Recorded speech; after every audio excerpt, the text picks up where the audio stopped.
behalf of our country. Thanks to Fatou Kamara, who's been here for the last 2 days, trying to ably sit in our stead while we were away on our administrative functions, or on Tuesday at the Framingham Hotel, where the West Africa Logistic Conference is taking place. It has brought together more than 15 and up to 20 senior military officers from West Africa and beyond, including Morocco, Tunisia, and the United States of America, who were there bringing coverage of the situation based on invitation from the Armed Forces of Liberia. It's good to be back in studio. Good morning to all of you. Thanks for joining us. Today, the women of Liberia will take the lead in marching into the streets or on the streets to draw government's attention to the drug situation that is killing everybody in this country. Say everybody because every home is either directly or indirectly affected. All of us should join them. At the same time, President Boakai has issued a statement letting us know about some of the practical policy issues in the fight against drug. Thanks to the women, they've been mounting the pressure. Thanks to all of us. My name is Piso. We're here until 10 o'clock. I'll let you know what we're going to do later. But of course, the people of Ghana are bereaved. The government of Ghana is bereaved. President John Dramani Mahama has declared 3 days of mourning for the ministers of National Defense and Environment and the Deputy National Security Advisor and other Ghanaians. 10 on board a military helicopter crashed yesterday. And I follow Vice President Dr. Jean Nana Opoku Ajiman and a host of other government officials from Ghana go to the homes of these people to let their family know officially about the situation. We'll talk a little bit about that when we come back, but we'll take a break and join our sponsors and come right back here. My name is Piso. I'll be right back.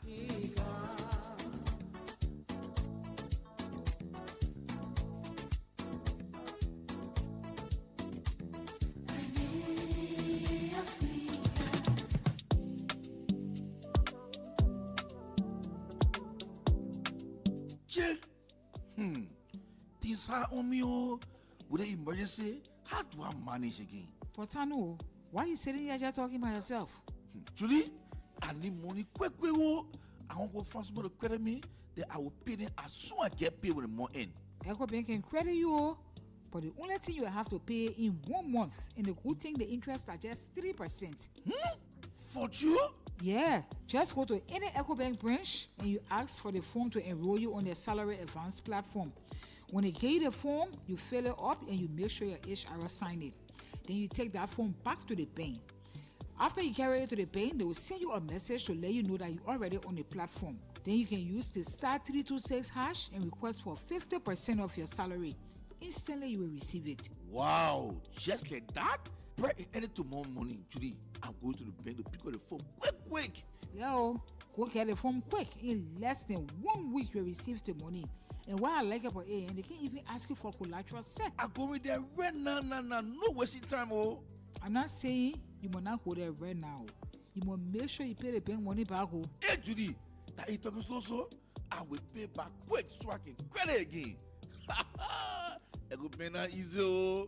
EcoBank, the Pan-African Bank.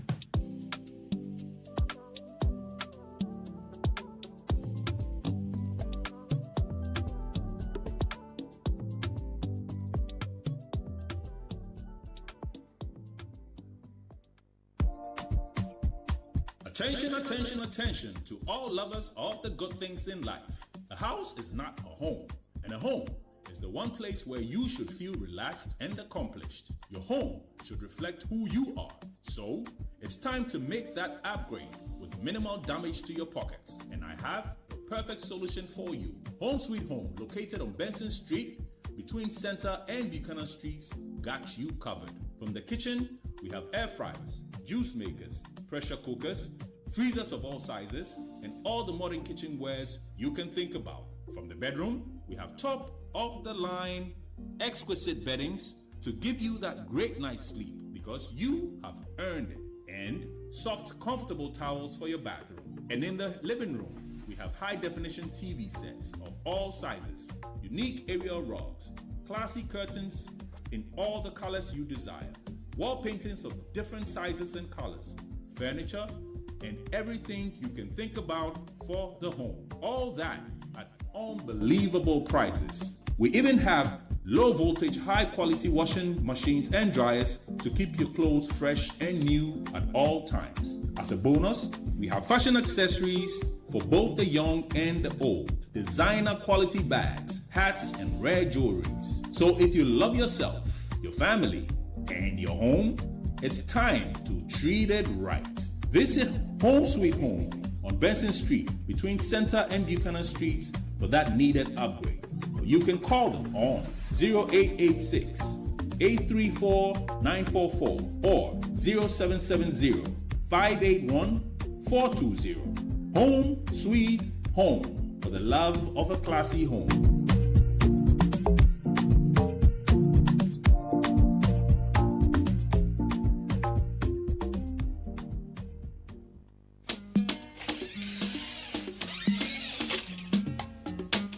Where you dey go? Where you dey find? Why they ask me that kind of question? Say where I dey go?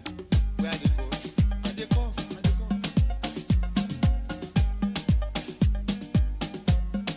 You don't hit my car.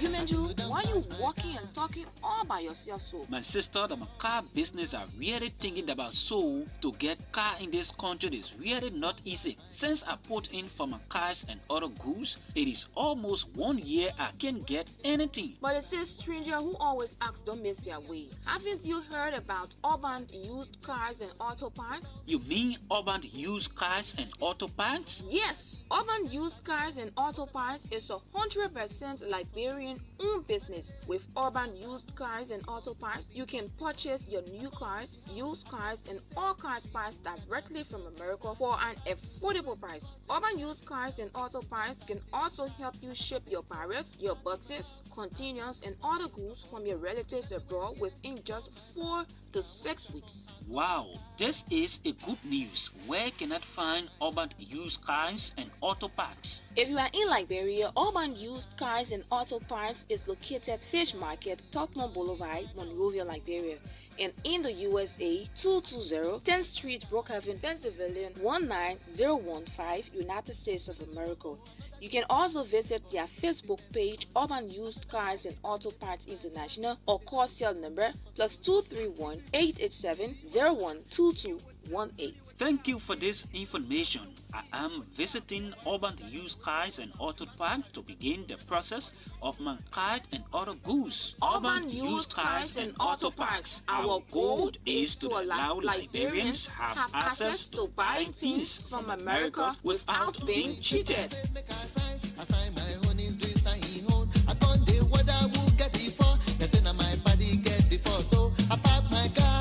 Hello, Anita. I have not seen you for a while. What's going on with you? It's just that I am on a hustle doing my small thing. What kind of hustle you're talking about here, my dear? I hope that hustle is making sense, oh? For real, James, and I thank God for the realized project because my small business is up and running again. Anita, what do you call realized project? Realize me recovery of economic activity for Liberian informal sector employment and has so many different programs all intended to improve our well-being in communities. What is this whole realized project all about?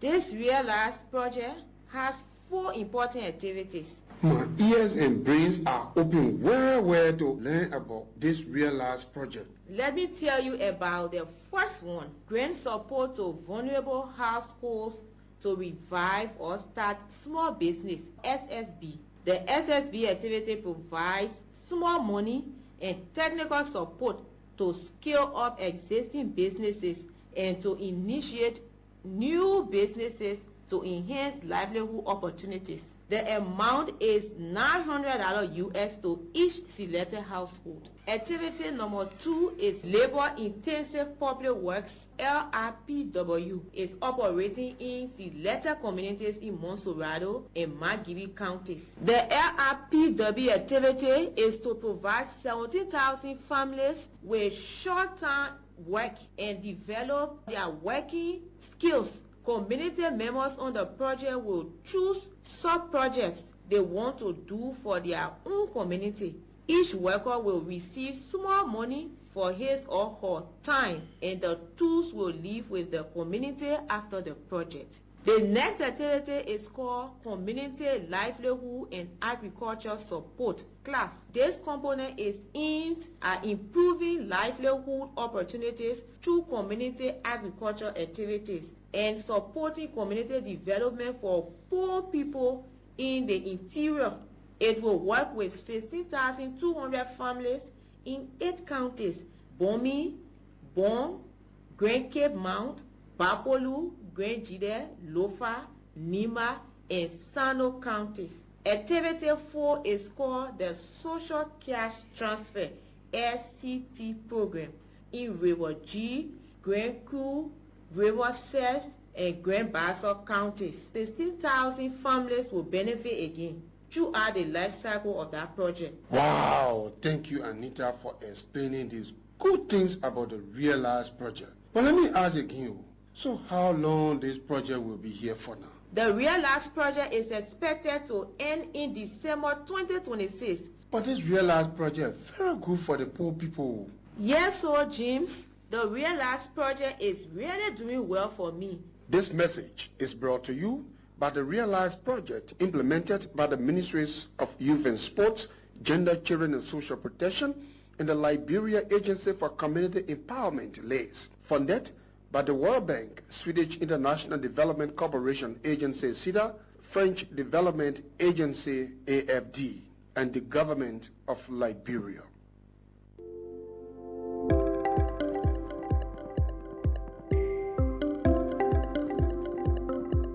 Did you know that the Community Livelihood and Agriculture Support component of the Realize project, known as CLAS, is helping to promote food sufficiency in 7 counties across Liberia?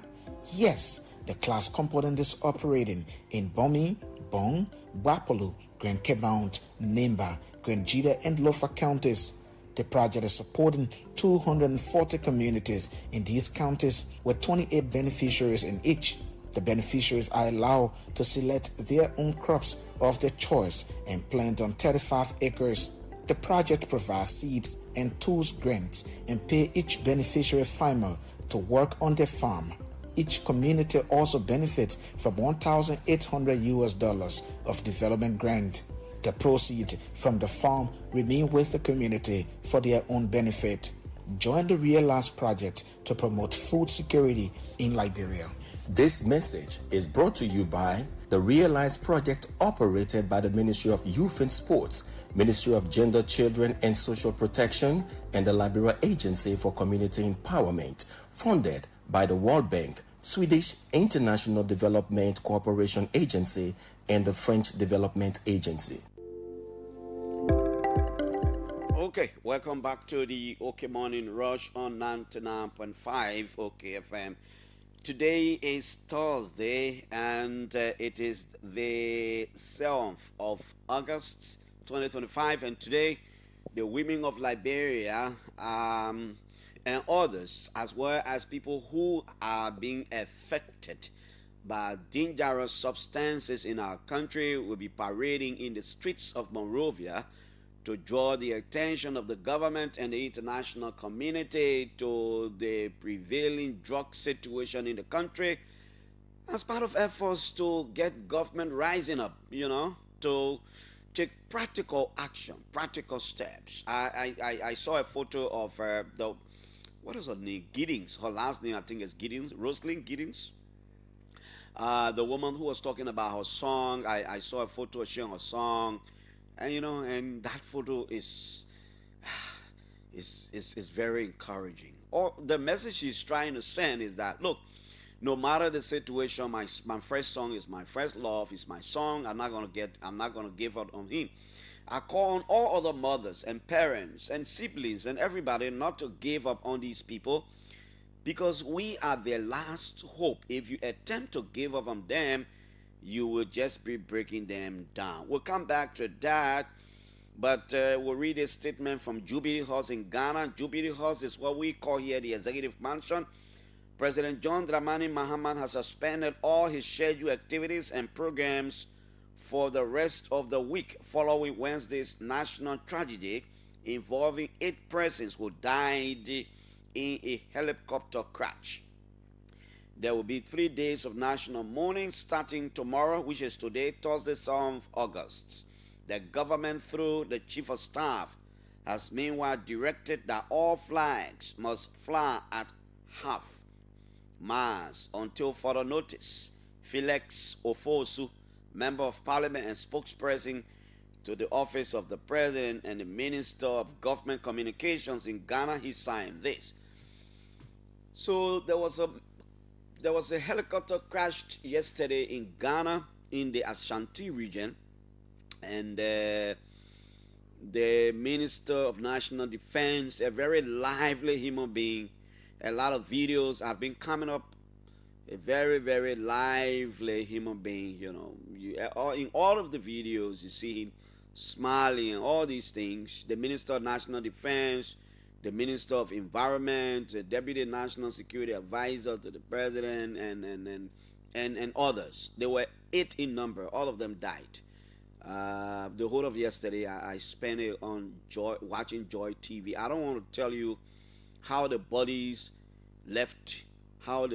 of these 8 persons left from where the incident occurred, you know, to come. The incident occurred in a forest, way somewhere in a cocoa farm, and you know, I don't want to tell you how they got the body there, because it broke me down. But may their souls rest in peace. And the President of Ghana is very sad. Any president should be sad. Any president would be sad. The Vice President of Ghana, Dr. Opoku Ajiman, Jane, you know, she was moving around with a convoy with the Minister of Finance and other officials of the Ghanaian government yesterday, visiting one home to another. Murtala Muhammad, I think he's a Muslim. He'll be buried today. I think 2 of them are Muslims. And you know, and I saw the ceremonies to the home of the Defense Minister, to the home of the Environment Minister, when the Vice President had gone to convey to the family the message. And you see, Ghanaians, it's actually a national tragedy to have 8 persons dying in a plane crash. I am told by one of my colleagues in Accra that helicopter was one of 5 that were commissioned by President Dramani Mahama sometime when he was president, the first time when he was president in Ghana. Let's pray for the people of Ghana. Let's pray for their families. Let's come back home now. So today, the women will be parading the streets, and as early as I was driving to work, in the midst of the drips of the rain, I already saw some less fortunate Liberians, and I saw a group of women, all of them in the black T-shirts, you know, and this thing is about being in solidarity with a particular group of people. It is about drawing the government's attention. It is about letting the world know that all of us are now serious for the drug situation. Yes, people were serious before. Some people have been doing very well. A lot of Liberians have been in their individual capacity. They've been out of providing psychosocial counseling and rehabilitation for some of these people. Like I've always said, all of us, one way or the other, are affected by the situation. And my family got seriously affected. Not 1, not 2, but at least everybody's trying now. The last of my cousins, I had to take him to, and thanks to Senator Abraham Darius DeLong and the administration of his rehab center, I had to take my cousin there. He went there, and by now, at least he's okay. You know, the family is once more proud of him. He was in the street for many, many, many years. You know, personally, you know, my brothers, you know, they all have been affected by this situation. But one thing I did was I didn't give up. I've been fighting this thing for many, many years, and thank God my brothers are okay now. It could be you, it could be anybody. That's why some of us are so passionate about this thing, because it struck us personally. And by extension, all of us are affected. Some of these people are your cousins. You know, we live in a society where we have this extended family relationship. So one way or the other, all of us are affected. That is the reason why most of us and all of us must show up today, you know, to march with these women, to draw the government's attention to the whole drug situation. Last evening, President Joseph Boakai issued a statement through the executive mansion's website or his Facebook page. He talking about practical steps in the fight against the executive mansion following receipt of the progress report of the multi-sectorial steering committee. So apparently, you know, by this statement, the president has now gotten the report. Probably this is the report he was awaiting, and the report too came just on the eve of, or the report too came, and the statement came on the eve of the nationwide or the street walk or the protest or the assembly, whatever name you call that thing. The statement is coming just a day before that. Anyway, better too late than never. We'll still go with it. Following receipt of the progress report of the multi-sectorial committee on drugs and substance abuse, President Joseph Boakai Sr. has issued a special presidential statement announcing an aggressive, multi-pronged national anti-drug action plan in response to the alarming surge of drug abuse and trafficking across the country. He described the proliferation of drugs as an attack on our future and reaffirmed his unwavering commitment to safeguard Liberia's youth, communities, and future generations from the surge of substance abuse. We cannot allow the spread of illicit drugs to turn our children into victims, our communities into ghettos, and our neighborhoods into shelters for criminal elements, the president declared. The Liberian leader commended the Liberia Drug Enforcement Agency for its relentless efforts and extended special recognition to the multi-sectorial steering committee on drugs and substance abuse for its coordinated work, highlighting the recent progress report submitted to his office. He further lauded civil society groups and community organizations for raising their voices to increase awareness, draw attention to, and for taking a stand on this critical national matter. He urged the Liberians to forge a concerted effort in strategizing concrete, actionable steps in complementing government efforts. The newly announced National Anti-Drug Action Plan to be implemented immediately and in accordance with law includes: 1. Seizure of properties linked to drug activities, including prosecution of landlords and accomplices. These are the things we were talking about. Exactly. So the statement is saying, if the government of Liberia thinks that you acquire a particular property by means of selling drug, they will take you to court, and if you are convicted, the government will seize those properties, including they will prosecute the landlords. Like I've always said, all of these people who are selling drugs in the different communities, they live in homes. The people are not living in the sky. The landlords are aware of the business they're doing. People who are renting in these houses as tenants, they are also aware of these things. So the government, the president has come up with something strong that, look, besides the person who is selling the drug, even if you are a landlord, meaning if you are a house owner and keeping somebody in your house and the person is selling drug, the person gets arrested, you yourself will not go free. Landlords and accomplices. Accomplices mean any other person who will help the person, whether you can bring the drug or whatever role you play in that drug issue, you will also get affected. Performance mandate for LDA regional commanders with a 6-month result deadline. National whistleblower program with catch rewards and protection for informants. The government is saying they will now start paying people that will bring concrete information about now somebody's one password. No, the real drug cartel, the dealers, come to the people and report. Government will give you something. National whistleblower, okay, I'll talk about that. Fast tracking of drug cases through the courts with mandatory sentencing, of course. Expansion of rehabilitation centers and reintegration programs for recovering users. That's what we've been talking about. investment in border surveillance, scanners, canning units, and security equipment. Very important. Introduction of anti-drug curriculum in schools and random testing in high-risk areas. Of course, a lot of speakers have been talking about this one. We need to introduce drug teaching in our schools, in our curriculum, because when the kids, as small as they are, begin to hear about drugs and understanding and knowing the danger of it, when they grow up, they dare not want to come around anything they call drug. Now, reinforcement of the national drug emergency, enabling raids and lockdowns where necessary, freezing of assets belonging to suspected traffickers in collaboration with financial institutions. The same thing we're talking about. We seize your assets. When we know you are a drug trafficker, it is clear the government arrests you, your hustle, everything you get, we seize it until otherwise, probably. Significant budget increases toward drug enforcement, education, and legal framework. This is important. We can do all these things. But when the institutions that are supposed to be fighting drugs do not have the logistical support, the financial capacity, and everything, the manpower, the training to go after these people, it will be hard.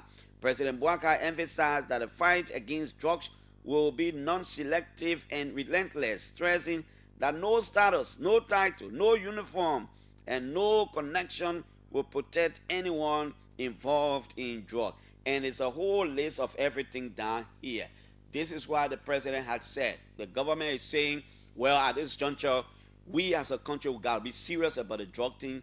These are the practical actions we will take. I look forward to the day where the president maybe will even say, maybe the president will even announce that there should be compulsory drug tests in all the security apparatus in the country. The military, the police, the immigration, the fire service, everybody should do drug tests. If they catch you positive, they drop you from the service. We gotta be serious. We gotta extend to all these places. The people who are supposed to be catching people for drug, the DEA, everybody, they too must do drug tests. To fight drugs, you must be drug free. So these are the things the president and the government has talked about. So there's this ongoing West Africa Logistics Conference that I talked about. It started on Tuesday, and I know it is ending today. It is being sponsored by the United States government through the AFCON command here, and is co-sponsored by the Armed Forces of Liberia. At the opening ceremony, the Defense Minister of Liberia, retired Brigadier Geraldine Janet George Johnson, was there. She made a statement, and Chief of Staff and high-ranking military officers from more than 18 countries are currently here. They are from the U.S. A Brigadier General from the U.S. is here. From Liberia, they are from Kenya, from Benin, Cote d'Ivoire, Gabon, Ghana, Guinea-Bissau, Nigeria, Sierra Leone. They are from Togo, also of our region here, from West Africa. People are also from Tunisia, people from Guinea, Senegal, Morocco, Mauritania, Cape Verde, Cameroon, Chad, Sao Tome and Principe. People are here from Botswana. So it's a gathering of high-profile military officials. They're talking about logistics. They're talking about the military. They're talking about very important issues that will make their work very, very easier. Look, and I was particularly proud at some point. You know, it got to a place where probably I took out my journalistic garment and I became a Liberian alone. Even though I'm a Liberian, I'm speaking in context, right? When the general, the U.S. military general mounted the podium, describing the Liberian army as one of the most disciplined and you know, his characterization of the army made me so proud, and I was just there nodding my head. Yeah, I'm telling you, I was just there nodding my. I was like, wow. The guy said the new Liberian army is up. His name is Brigadier General Derrick. He praised the armed forces of Liberia. He praised General Follett. He praised General Dana. And he praised the men and women in arms of the armed forces of Liberia. And he said the Liberian military is something anybody can watch up for, something anybody can count on. And I was proud. I'm a Liberian first. I felt so good that somebody in the midst of all those military generals who've converged in the midst of all of them, and somebody was talking about the Liberian army like that, I felt good. Shortly, I will call Madam Lovetta Bailey Sandolo to talk a little about their march. That will be later. 8 o'clock, we'll have some officials of the Robbery Brokers Association of Liberia. They will be here. 9 o'clock, River G Representative Johnson Williams will be here as my guest. Yesterday, we got the news about an armed robbery at the Echo Bank 11th Street branch, and the suspect is currently undergoing police investigation. I will urge all of us to wait until the investigations are concluded. I see too many people are trying to talk good about a guy, Yeah, people can speak about your reputation. I see a lot of things on Facebook, and everything that I've seen, I haven't heard anybody talk negative about this guy. All of his friends have been testifying. In fact, some people have been saying, look, we're not saying somebody lied, but we will wait until the investigation, because the embryo we know, we don't think he is the guy, So let's wait until the police investigations are concluded. However, I talked to several high-profile police officers, police sources last evening, and I am being made to understand that, like I said, again, let's wait for the police official investigation, but I'm being made to understand that the guy is at some point giving two different statements. I'm told when he took in there initially, Inspector General Gregory Coleman was very concerned and wanted to interact with the guy to know what was the issue. And he was telling Gregory, according to what the sources told me, he was telling Gregory that, he earned a master's from Cyprus, saying he came back to the country, things not working, things have been hard for him, and all these kinds of things, and that's why he did what he did. But then later on, another source told me that later on, after the Inspector General, the CSD started to talk to him, now on the record, and then he gave another story. But according to the first source, Gregory, the Inspector General, asked him what knew this girl, and he said he didn't know the girl from anywhere.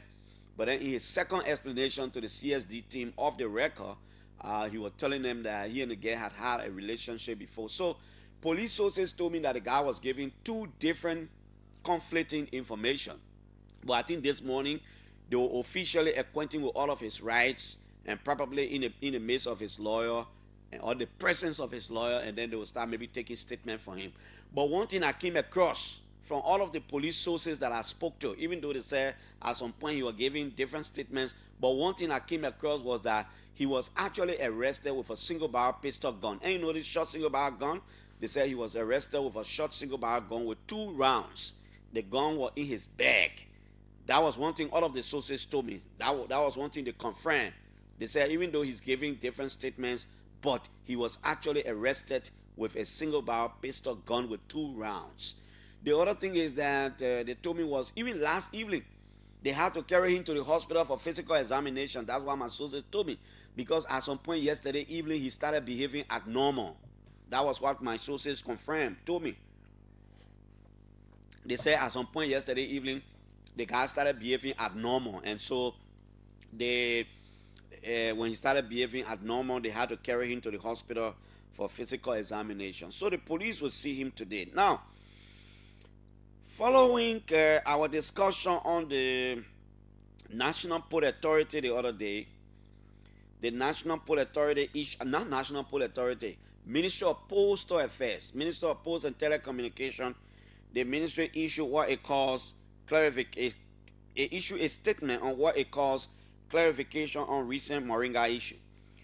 The Ministry of Post, I'm reading the statement because I talked about it. So if they release a statement, I'm on an obligation to also read what they've sent out. The Ministry of Post and Telecommunications is compelled to address the recent discussion on the OK Morning Rush program hosted Monday morning, August 4, 2025, regarding the Moringa issue. We extend our appreciation to OK FM for their diligent efforts in keeping the Liberian public informed on national issues. However, the ministry wishes to categorically state that under the current administration, we have not been involved in posting or accepting any items similar to Moringa. But I didn't say the Moringa came during your administration. I didn't say that anyway. For the public record, these Moringa allegations ignited with the past administration, which prompted an investigation by the Liberia Drug Enforcement Agency in August of 2018. According to the LDA's findings, as communicated in their letter dated September 27, 2018, the substance in question was tested and found to be negative of any narcotics or harmful substances. The LDA's letter, a copy of which is attached to this release, provides conclusive evidence of the ministry's transparency in this matter. Following our recent tour of various postal facilities and outside of Monrovia, and in the spirit of rebranding to rekindle customers' confidence, we identified the need for renovation and disposal of overstayed mailable items that have spent over 6 years, including the Moringa. This initiative was undertaken to improve our working environment as the accumulated overstayed mailable items were causing unpleasing odor and other operational challenges. Considering the fact that the Moringa in question had no real value due to spoilage from improper storage since 2018, coupled with the lack of clear ownership of the item, the ministry categorized it as debris needed to be disposed of. Consequently, out of fear that this item could have resurfaced on the local market, the ministry requested the Department of Maintenance to dispose of the Moringa under question to avoid hazard and create an enabling working environment for the employees with offices near the place it was kept. As a ministry, we are committed to transparency and accountability. We believe it is our obligation to provide information to the public when allegations surrounding integrity issues arise. In line with this commitment, we are providing this clarification and attaching the relevant documentation for public scrutiny. We are open to providing further updates and clarification on this matter and encourage the public to reach out to us for more information. Their contact is here. That is what the ministry has put. This is what the ministry had put.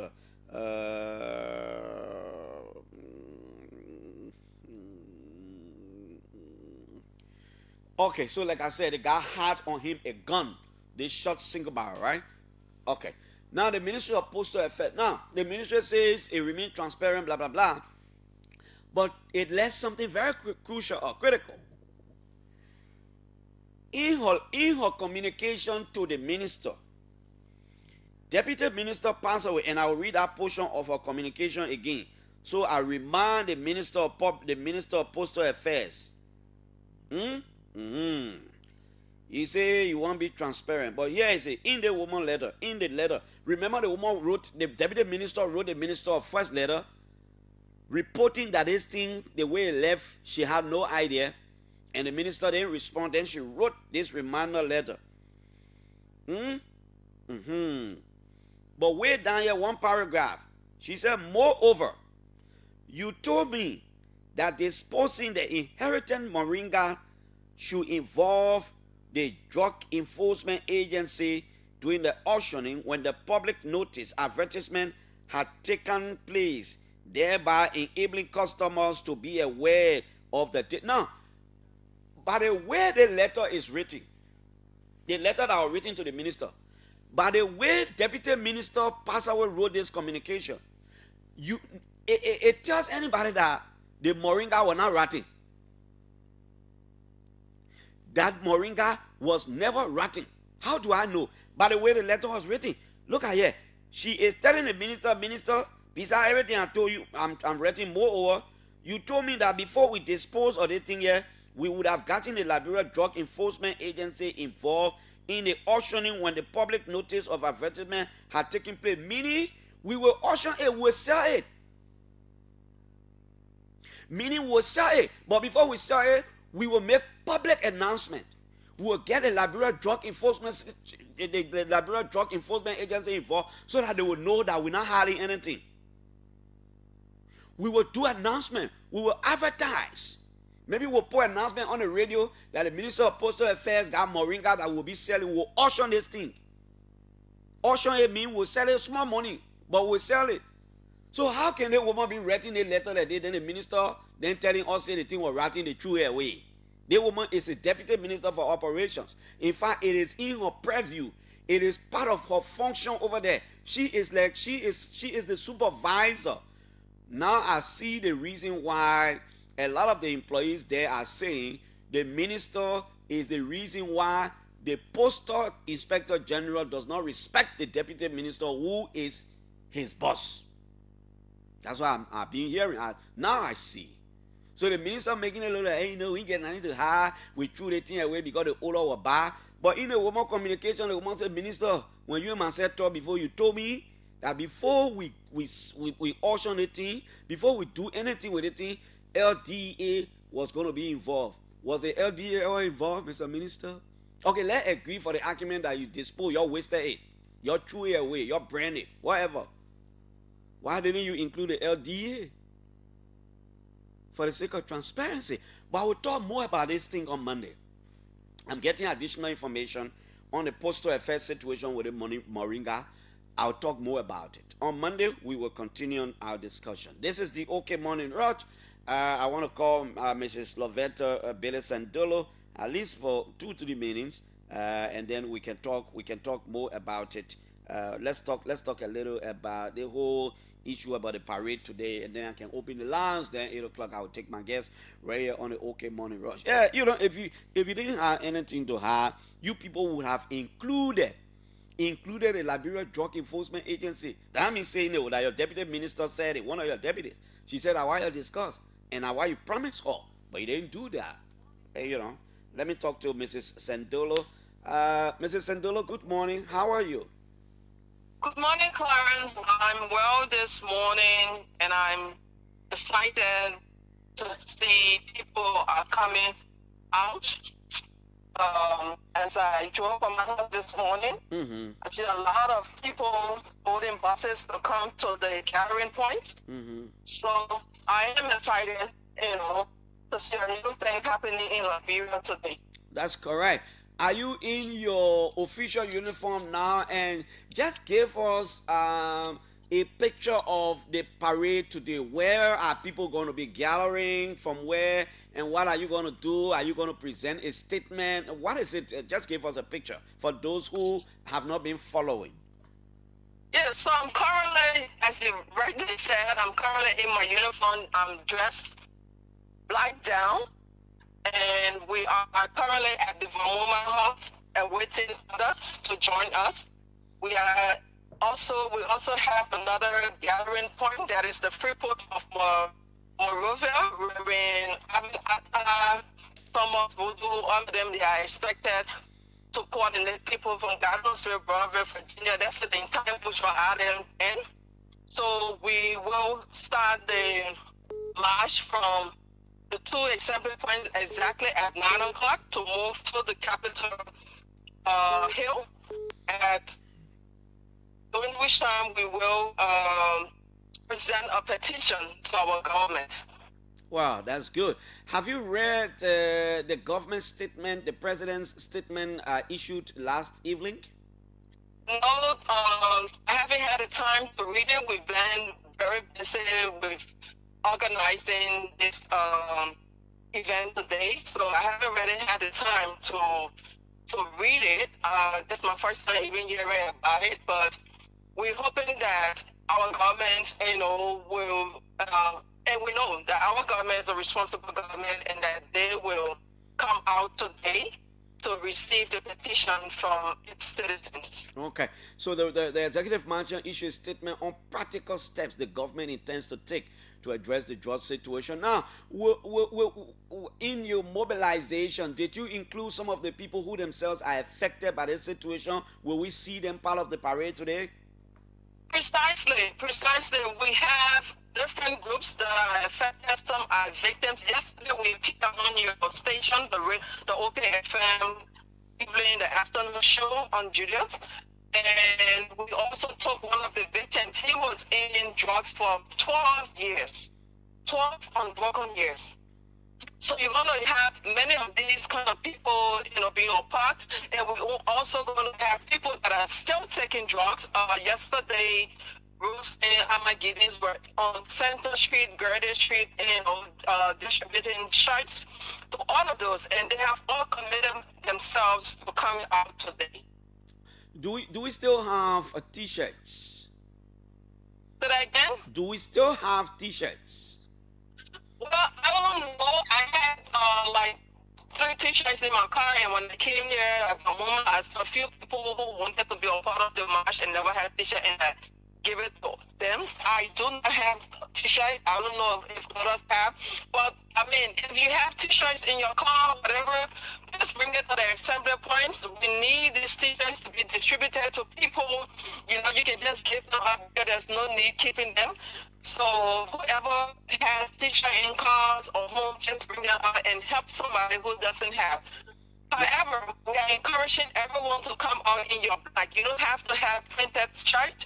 You can come out in your black. There are people here who are wearing just black. They don't even want T-shirts, printed shirts. So that was just encouraging everyone to come out in black. It doesn't have to be printed with the wordings, but just come out. What we look forward to is the commitment from we the citizen. Exactly. That was what I was about to ask. The Muslim community have promised to come out. The Christian community has also promised to come out, and all across. Okay. Okay, Lovetta. Yeah, that's good. So you don't have to have the T-shirt. Once you have your all over black, just come out and be a part of the march. Thank you so much. Thank you, Clarence, for having us, and we look forward to seeing you in the march after your show. Please join us. As you know, this thing affects everyone. Like somebody posted this morning that the rain is not only falling this morning on my roof, it's falling on everybody's roof. So it tells you that when this drug thing is, everybody going to be affected, or we are affected somewhere or the other. Thank you so much, and thanks to Liberian people. Mrs. Lovetta Belesendolo, one of the lead organizers of the Women March today. Call us on 0777-700-9950, 555-995-995. This is the OK Morning Rush. It's on 99.5 OK FM. From the nation's capital, let's begin talking to callers right here. Good morning. Hi. Good morning to you, Clarence Jackson.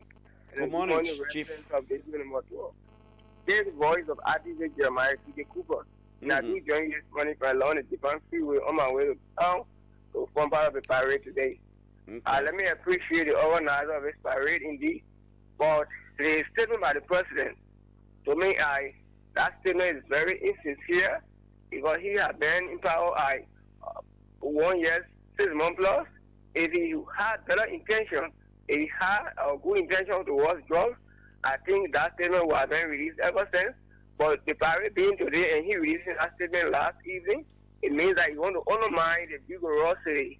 You want to undermine the motivation that people carry in order to have the parade slow down.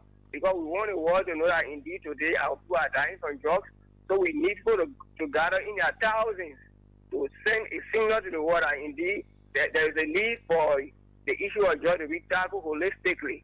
Thank you, my brother. Hello? You left the line. Hello? Good morning, Clarence. Good morning. My name is Mazel Godo. I do join a conversation on two comedians. Yeah, Godo, go ahead. Yeah, when it comes to this drugs issue, I think the people who are in authority, like the DA people, they undermine themselves. I will tell you the community that live in two communities, people who claim that they are enforcing law, they are only carrying shuri. I can tell you for a fact. Okay. They are only there collecting money from the people who sell in their church. Yeah. Why you say so? I witness it every day. Okay. I witness it every day. We see it. What do you can witness now? What do you can witness? Be clear. We see people, the same people with the DA uniform Korean kettles. Okay. Thank you. Let me talk to more Liberians. Good morning. Good morning. Good morning, my dear brother. Yeah, you promised to call earlier, you didn't call back. So yeah, that's why I wanted to say. I owe you something. Can you remember? No problem. I will turn up. My nigga, Monga that of Vijaji, even Kenny Megari, and you know, you are much on by Charlie man. Go ahead. Okay, Julius, thank you so much. This is Julius the Clarence. Thank you so much for this show this morning. I appreciate you. Many are called on this job issue. This is important. And it should just go beyond marching in the street. Because marching in the street will not solve the problem. We need to look at the resources mobilization to empower those in authority to combat this process. Because you march today, if there is no budgetary allocation to these agencies that are responsible to combat drugs, will be marching every day, Clarence. But Janje, the march will clean the government attention. It will prove to the whole nation and the government that we are serious. I agree. That's what I'm saying. We should go beyond the march. The government will not just receive the petition from people for acting appropriately. Because what's happening in the next 3 to 4 years, I'm telling you, will be seen in the street like that. Because you wake up in the morning, if I have metamorphosed into different names. They got the coach, they got the zombie, they got the satellite, they got the solar plate. Can you imagine? Nobody. So we all need to get involved. Those in the community too. Because you cannot be in a community, you got a ghetto behind your house, and you don't want to report that ghetto to the drug enforcement agency or to the Labrador National Police. You cannot be living in a community where people come, they just say, okay, they're doing ghetto business, and you say that you don't want to report that. Because we too in a community, we are encouraging that. It will keep encouraging it. I'm telling you, my brother, it will get spoiled, and we all need to get involved in the process. I will be part of the march today, and will be not just in the march. After this march, we'll be calling on all media institutions to join this fight to discourage those involved in bringing drugs into this country. The government should not pay lip service to this process. They should fund those relevant agencies. That's why in one of my red out I said, it's not just about the drug enforcement agency. We need to create a situation that will stop this process. Thank you so much for having me. I'll take 2 more and then I'll begin talking to our guests. Clarence? Hello. Yeah, this is Brown Tati from Moringa. Former Superintendent Brown Tati, let's hear you. Yeah, thank you. Yeah, thank you. I listened to your interview with the madam who tried to organize the march, and I think she is so upbeat. But you know, I'm worried, Clarence. Why are you worried? The march should have been march on those ghettos in those communities. Yes, because we're passing by those ghettos, then we're coming to Broad Street, and the purpose of the march is to let the government know that the women of Liberia are serious. Their children, they are losing their children, and so they are calling on the government to act through appropriate programs. The purpose of the march is not to go to the main ghettos. No. But maybe there will not be something that because the direct DA said those ghettos, and they are not demolishing them. So we will know those ghettos, and we know our children are dying for it. We have to go to tell DO that we are here. We are in Clarence Town. These are ghettos. Come and demolish them. We are here in Broadway. No, but that's not but that's not the way to do it. The security people will do their job. All the women are trying to do is to tell the government, "Look, this thing is affecting all, and probably we don't see you doing much. We want you to do more because we are affected." Larry, for me, I just see it as what you are, but let's look to see between now, say the president issue also, you know, the law awaited report and it came on the eve of the march. Let's see what thank you. The government had to wait until the women say the marching, then the day before the march, then the president issued a statement. It's good, better too late than never, but I thought the statement would have come long time ago. Final caller, hello? Hello? Good morning, finally, yeah? Good morning. Just cut the radio off, madam. You hear you can be hearing yourself. I'm Latina Kwenga calling from Sodium Community Chairperson. Okay, let's hear you. Yeah, so I'm encouraging my women today to also be part of this parade. And I'm glad because sometimes in 2023, we were part, we organized our own protest against drugs. And we are doing a lot, but those are part of the protest from my district number 8.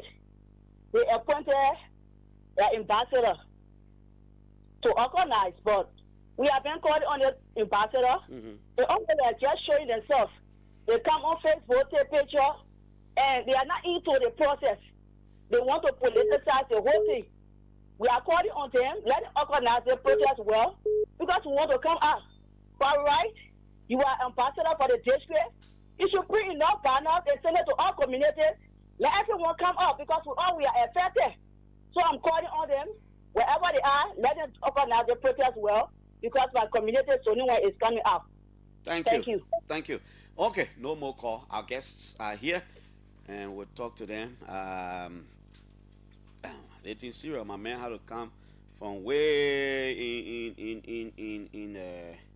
in Baila to come way here, and that's serious thing. Okay, let me hear you introduce yourselves around the table, and then we can like I told you, some officials of the Rubber Planters Association of Liberia. They're here. Okay, whatever organization, but a associated rubber where? Yeah, so National. Let me correct this right. National Rubber Brokers and Farmers Union of Liberia. National Rubber Broker and like money people. Farmers Yeah, Union just Liberia. introduce yourself. NAFO for short. I'm James W. Sekie, President of the National Rubber Brokers and Farmers Union of Liberia. My old man friend said, "Young ran over for me." Thank God, Baba Billy brought him back. Hey, Clarence. I know. I'm Honorable Francis. They reward people property. I'm Honorable Francis Sewon Young, Senior National Board Chairperson of the National Rubber Brokers and Farmers Union of Liberia, NAFO in short. Yeah. Okay, and I am Stanley F.J. Sewolo, the National Vice President for NAFO Liberia. National Vice President for NAFO, the man who always wanted to make a representative in Delano College many times, but they didn't make it. They let a job, but they not make it. Mr. President, how is everything? Can you just give us a little bit of history about this organization? What is it? What do you do? National Rubber Brokers and Farmers Union of Liberia was established in 2001, and it comprising with smallholder rubber farmers operating from 99 acres down, with about 10% marketing arms known as the brokers. And the idea of establishing this union was that smallholder rubber farmers were being marginalized and discriminated by the bigger association that you just named first, which is the Rubber Planter Association of Liberia. When they set up a benchmark that their membership was from 100 acres up. So the small holder rubber farmers were left in cool with no protection, and even all of the donors' fundings and benefits from the government of the Republic of Liberia coming out did not reach them, and even up to this time, small farmers are still suffering to access any funding from donor or even the government. So it was upon our backdrop that these entities were established to protect the right of the smallholder rubber farmers and create a market that the farmers will be able to access by using those brokers to collect the rubber, because the farmers, small farmers have less holding, but collectively we produce 65% of Liberia natural rubber. But to get to the market is a problem. So the brokers provide pre-finances to the farmers to be able to buy assets, food, sometimes loan them cash when they are in problem, and collect this little rubber and put them into a volume to sell it to the processors. So that how the institutions were established. Go ahead. But after certain time, especially 2013, the very processor that were all doing business with the Jumbo and said that they were no longer doing business with the brokers in violation of the supply chain. And it happened after we have developed a national export strategy. And under the national export strategy, we have the rubber export strategy, and that have 4 pillars. which the 5 pillars are the farmer, the small farmer, which I'm one of them.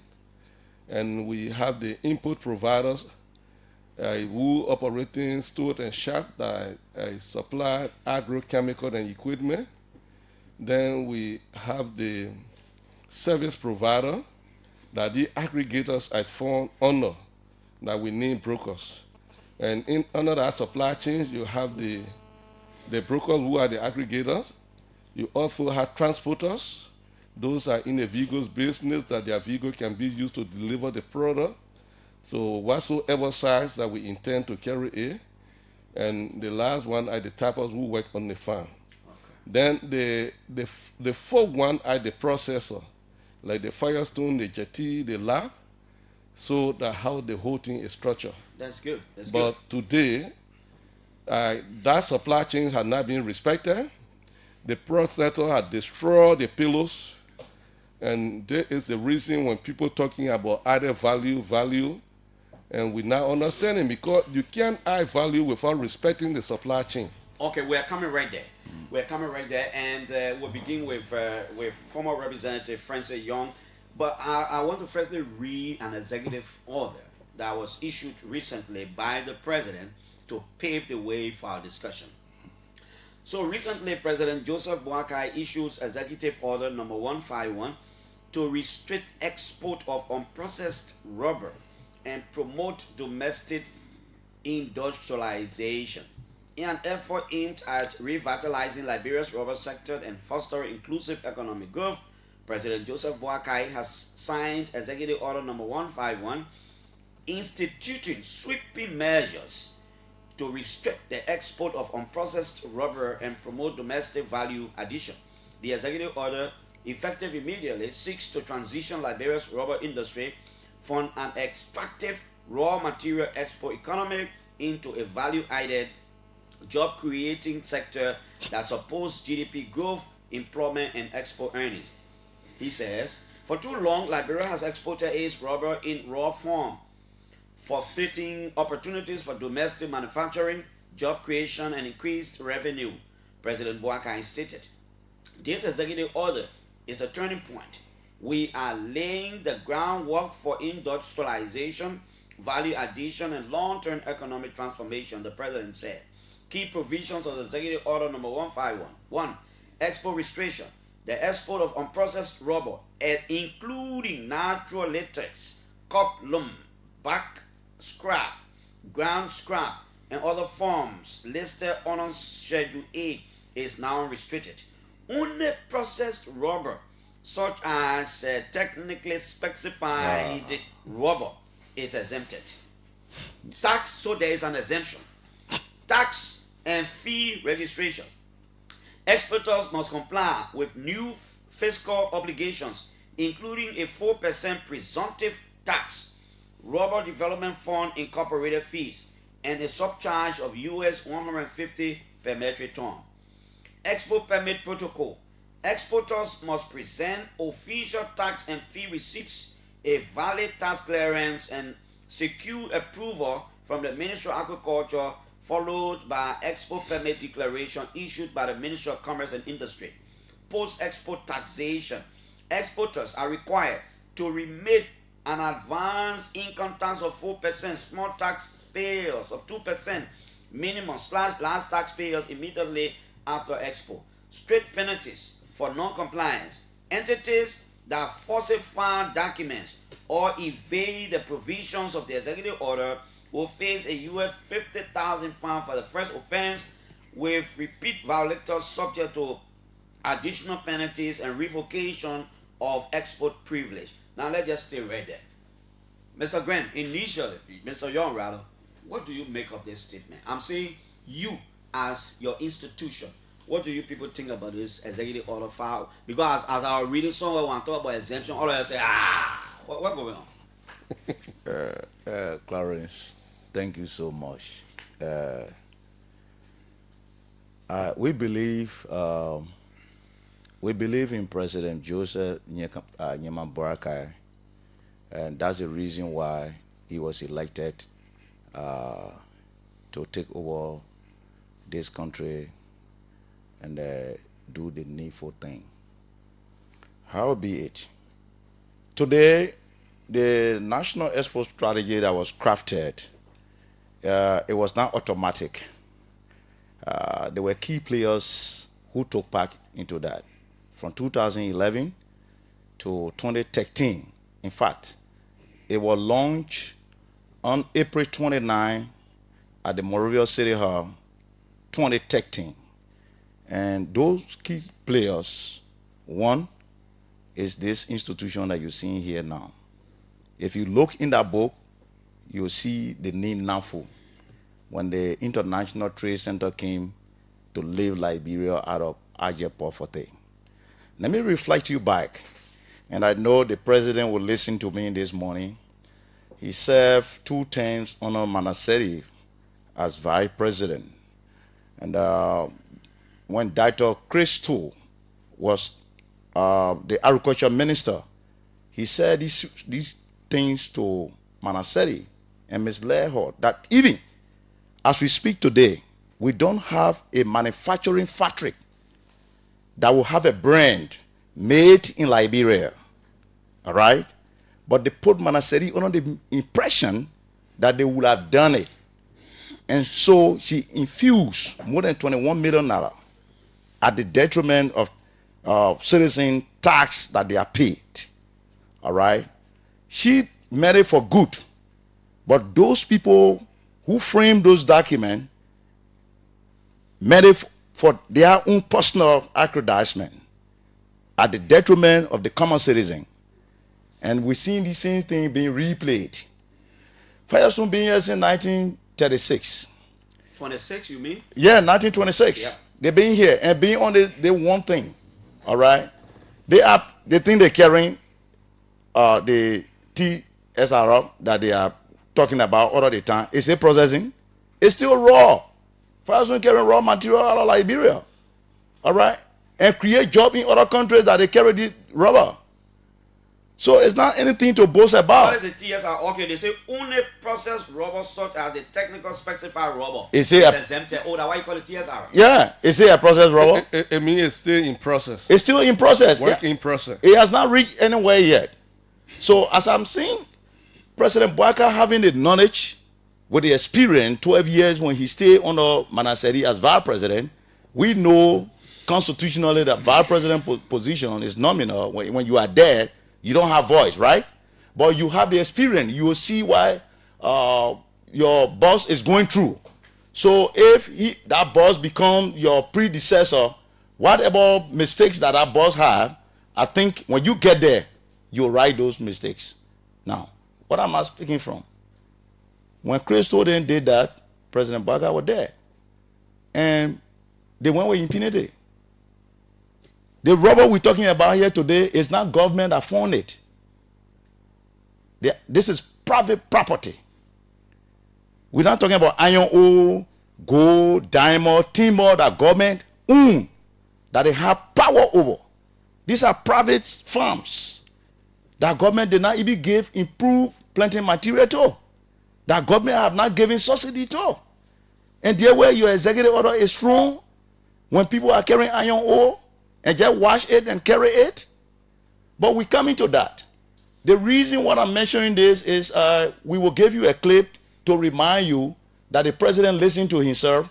The president spoke very well. And from that day, the president has spoken in that direction. Go on the field. That executive order 124, Clarence. At that time, if you have seen what it has done to the farmers, you will feel very bad. We got the picture here. We got the video clips here. You will see it. The reason why other farmers cut down their rubber trees and just burn charcoal out of frustration, they even kill other people. We got to go in the field to reactivate, and encourage them. So President Bouaka spoke very fine on the executive order 124 that was issued by the past government, and he said it was not good. In fact, he spoke to Firestone that you've been here for a very long time. We expected you now to be doing finished product and manufacture. Firestone stay in that same category and continue to play the same thing from 1960 that you think it will still work at this time. Farmer took President Bouaka, by his voice. Why change today? Okay, let's listen to James. Then we'll come back to Mr. President. Okay, thank you very much. Clarence is a sad day for the rubber sector in Liberia. On ground that this abroad executive order have been issued by our president. But to be very frank with you, our sector does not need executive order. And if the president thinks that executive order is a solution for the problem emanating from the rubber sector, that would not be true. But we know the executive order is masterminded by some people from the agriculture sector, misinforming the president, misleading the president. In time past, from 2008 till now, the reason the smallholder farmers have to bring in foreign investors and Liberians themselves venture in the rubber sector have been long-term marginalization from the RPA group. When we're talking about the RPA group, we're talking about the Firestone, we're talking about the LAG, and even the GT you are talking about who just came to really clean our tears. Well, unfortunately, he joined them. So the executive order is talking about value addition, right? Mm-hmm. If you're talking about value addition, you must add value to yourself. Okay, before you add value to the commodity you are talking about. And they technically specify rubber they are talking about, which is TSR 20. It being in production in this country since 1936. Firestone came in this country in 1926 and 1936 they started production of TSR 10 TSR 20, which is just changing the physical component of the column. That means to just bake it into cornbread or rice bread, and then take it out of the country. How much developmental impact it has made in return to the economy of Liberia from that time to now? We are almost going 98 to 1 century. Has time to be corrected.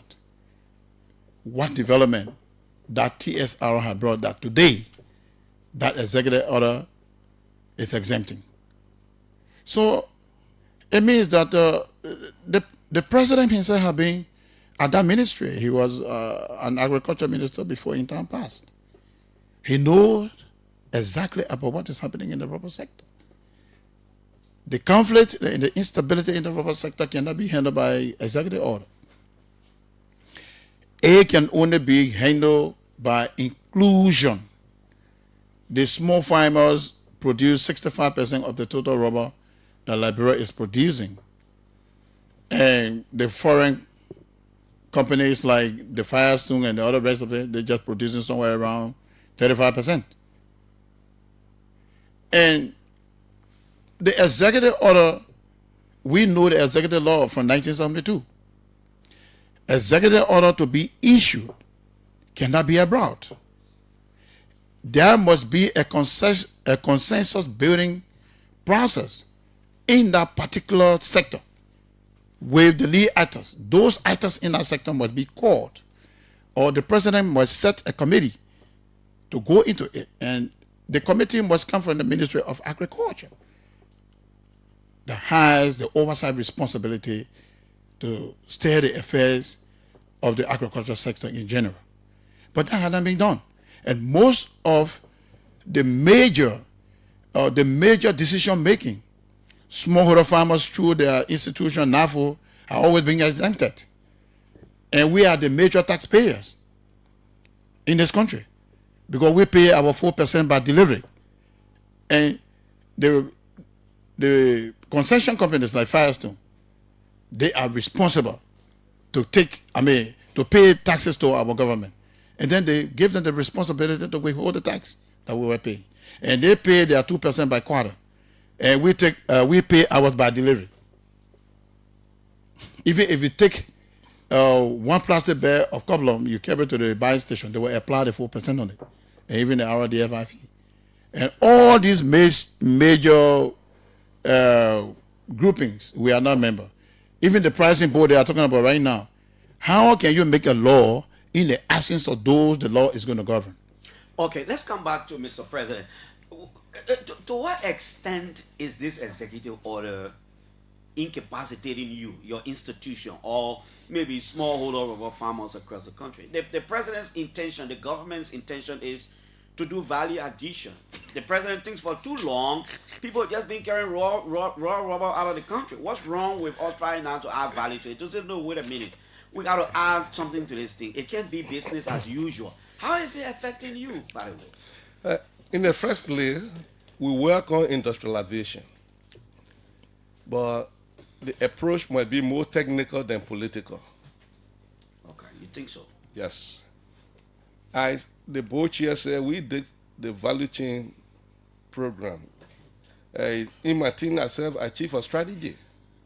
So when you talk about strategy in the sector, we are trained.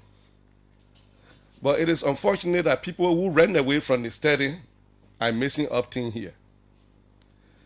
Now, it is good to add the value.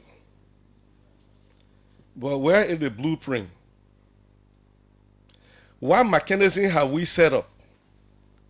There are leakages in the sector that have not been addressed. Unfortunately, the minister took over when there was conflict already in the sector. What has he done to mitigate the conflict? Nothing. Today, he has become a party to the conflict, taking side with the people who have marginalized people, who have victimized Liberian farmers, who have kept them in abject poverty, taking side with them to continuously force them in. What do you mean? I mean, be more practical. Let people know. What are you talking about? I am saying, when you say the minister taking side with people, what do you mean? Executive order are not today business. Executive order 16 came 2008, when the price of rubber was 1,835, and now seeing wording there was inside. Industrialization. The exemption? Exemptions were there. But what I'm saying is that the intent of it was that they were going to produce rubber material. I'm not talking about TSR 10 or 20, because TSR 10 or 20 are raw material.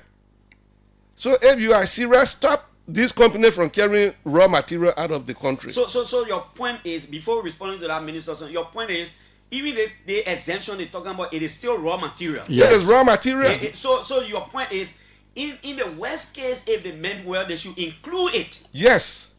If the government is really serious to industrialize this country, they should include They should include the TSR supply out of the country because of raw material. It should not be exempted.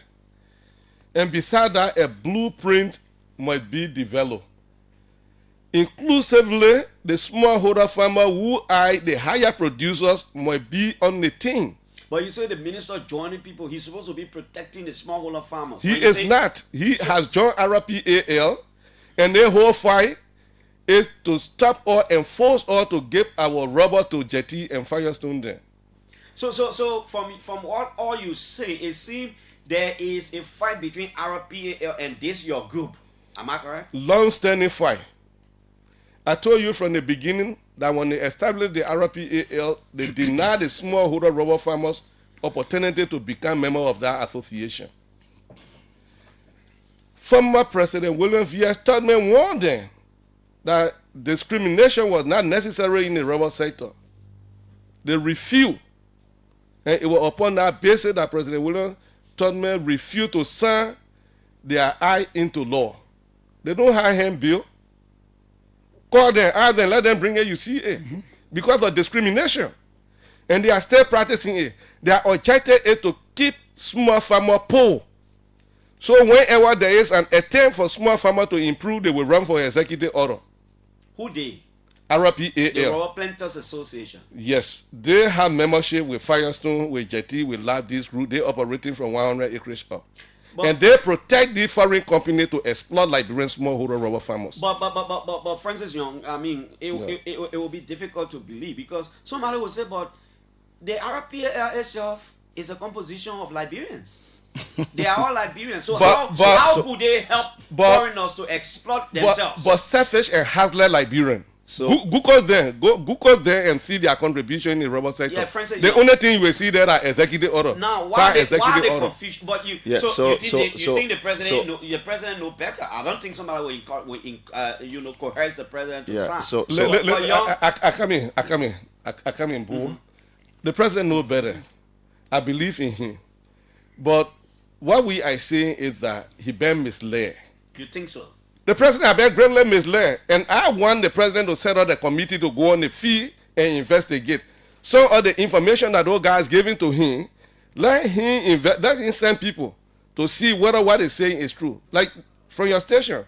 Yesterday I listened to somebody, no, not the station, I think that Prima FM, right? Yeah. I listened to somebody saying that Jetty is manufacturing rubber slipper.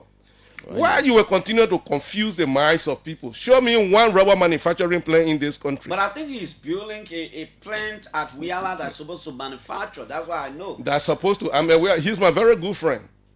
He started with Bay on that thing.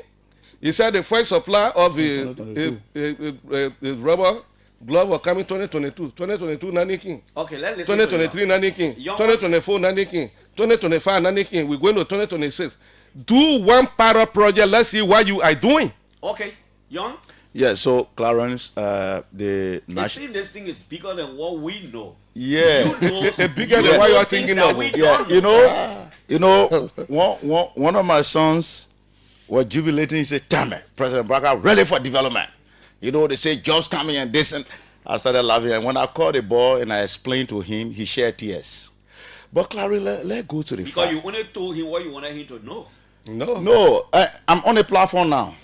So what I did tell him, that's why I'm telling you, and that's why I'm telling the Liberian people. Clarence, you know why the president is striking on RPAL, the national president of this institution? You know the game they play? This very national expo strategy that was crafted, it be the demonstration site that put Liberia on the path today. It was done in Bakuya town, in Bon County. There where NAFU had the demonstration site, or else, because that was the prerequisite. When those guys came from Geneva, they told us, you can't be doing rubber thing here when we are talking about rubber culture, then you don't have demonstration site. We and RPAL were under that workshop, and Dr. Rahul came up and said, do you have demonstration sites? Being that we are divided, we got to answer as an institution, right? So RPAL, I mean, the people had their cars there. Not the way you lie in Liberia and go when you pin it there. So they say, if you have, we follow you there. So RPAL compared to say, no, we don't have. And we put on our hand and told them we do. So on the 25th, it would have impeded, I said, the launch of the National Expo Strategy in Liberia. In the same April that it was launched in April 29, on April 29 it was launched. Then they verified the demonstration site on April 25th. Mr. Morgan at Common Ministry may so rest in peace. Yes, Sam Morgan. Yeah, they never even came to Monrovia. They landed at Ralphie. Yeah, right. And when they landed there, NAFU were waiting for them in Kakata to proceed with the convoy. We went there. The people, while the Pele woman was sinking, chunking chalk on Mr. Noble that they sent, the man said, I will come back. But you gotta go on the site. We went on the site. We demonstrated. They videotaped everything. Thus qualifying us now that they will do everything through World Bank. Clarence, let's be very clear. The way we play politics in Liberia, we should not carry it to the farmers that we have not helped. All right? So the RTC group, they propose to Manaserif that what you do, when we're scratching your back, you have to bathe your stomach as well. So let Liberian government at least improvise, bring some money. So Manaserif authorized $6.5 million. And authorizing our money, RPA came up. All right? Because they are sharing the bull of the concessions company. So they came out and said, look, their money should go for processing plants in Liberia by regions. So that the smallholder will get a market. Meaning that from the farm gate, you are insured already. You got a place to go sell, right? So NAFU said, no problem. We didn't get a problem. They took the money. During the George Weah administration, they came back and said that money they need some bit on that money. So they wanted $1.7 million. And that money was provided by George Weah government. It said now $8.2 million. Today go around the country. What do you see? 8.2 million to do what? To build processing plants. For RPAL to build processing plants? Yes. For farmers. And do finished product. For robot. Where is it? Where are they? You know, it's unfortunate that you see those Land Cruiser rating on the MOA, Ministry of Agriculture. They just got those things running around the quota. Get to the people. See the life. Clarence will leave you a history here. You will see your own brothers and sisters. You will see your mothers. You will see what they are going through. Those widows that their husband left with farms and they are running those farms. Nobody care for them. Some of them cutting down those farms now because of the kind of bad treatment coming from our government, emanating from the Ministry of Agriculture. It's totally unacceptable. Now, Stanley, what's happening between the Rubber Planters Association of Liberia and your institution? What's happening? Why the fight? Oh, thank you very much. But certain thing I want to do, Clarence. We are running out of time. Yeah. Stanley will come to that as vice president. But I want you to do a favor because we're not going other people's time to play these things. Please play. What is that? What is it? Yeah. The president's. What is that? Why you want me to play? What? Why I'd want you to play. Play the commitment. When president speak, it's a policy statement. What did he say at that time? The president said, bringing this moratorium that will suggest the smallholder farmers to poverty is bad. Today. Did he say that? Where is that recording? You got it on your WhatsApp? You sent it to me? We just sent it. You got my number? Okay, let me see what's Yeah, but be going ahead. Let me see. Yeah, but why he's going? Why internet to remind him? Yeah, why you asking him to go ahead? You will still hold on to the reason why the legislature will always call whoever occupying any or public position to swear on an oath. You will play the clip of the present minister, Minister Nuta. Why he did? Who sent anything to me now? I don't know. Maybe I don't have the president's WhatsApp number. Oh so my God! They might not be registering. So let me send to you my. You got my orange number. So give it to him. Let him send it to me on WhatsApp. I give it to him already. Probably he sent it, but because I don't have his number, it will be hard to just guess who sent me what. Let's see, Clarence Jackson. Yeah, I give it to him already. I hope you're not sending that into my Lone Star number. But go ahead. Let me check my other phone. Go ahead. Okay. Then you also play the voice of the minister. So in playing all these things, what you want to prove that they made commitment?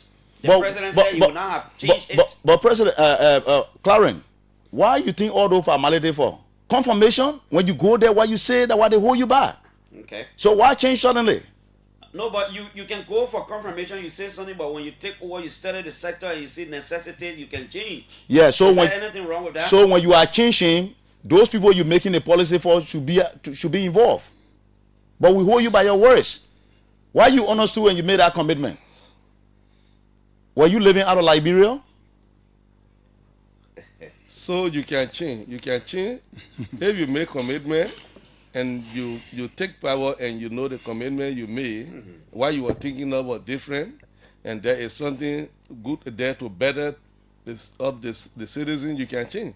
But you see the citizen dying, and you fail to mitigate, you change. Okay.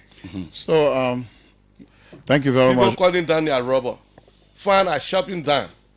Government are losing money. The pregnant women are dying. Children are out of school. Then you change. And schools are about to open. You coming on with this kind of... Then you change. So, Clarence, thank you. Yeah. The problem, you asked me a question, the problem between us, the National Rubber Brokers and Farmer Union of Liberia and RPL, the long-term conflict. The long-term conflict have been usurpation of function. You think so? Yeah, and intrusion. Because RPAL has a membership from 100 acres and above. And we have a membership from 99 acres, 99 acres and below. And you don't see us trading on their concession farms.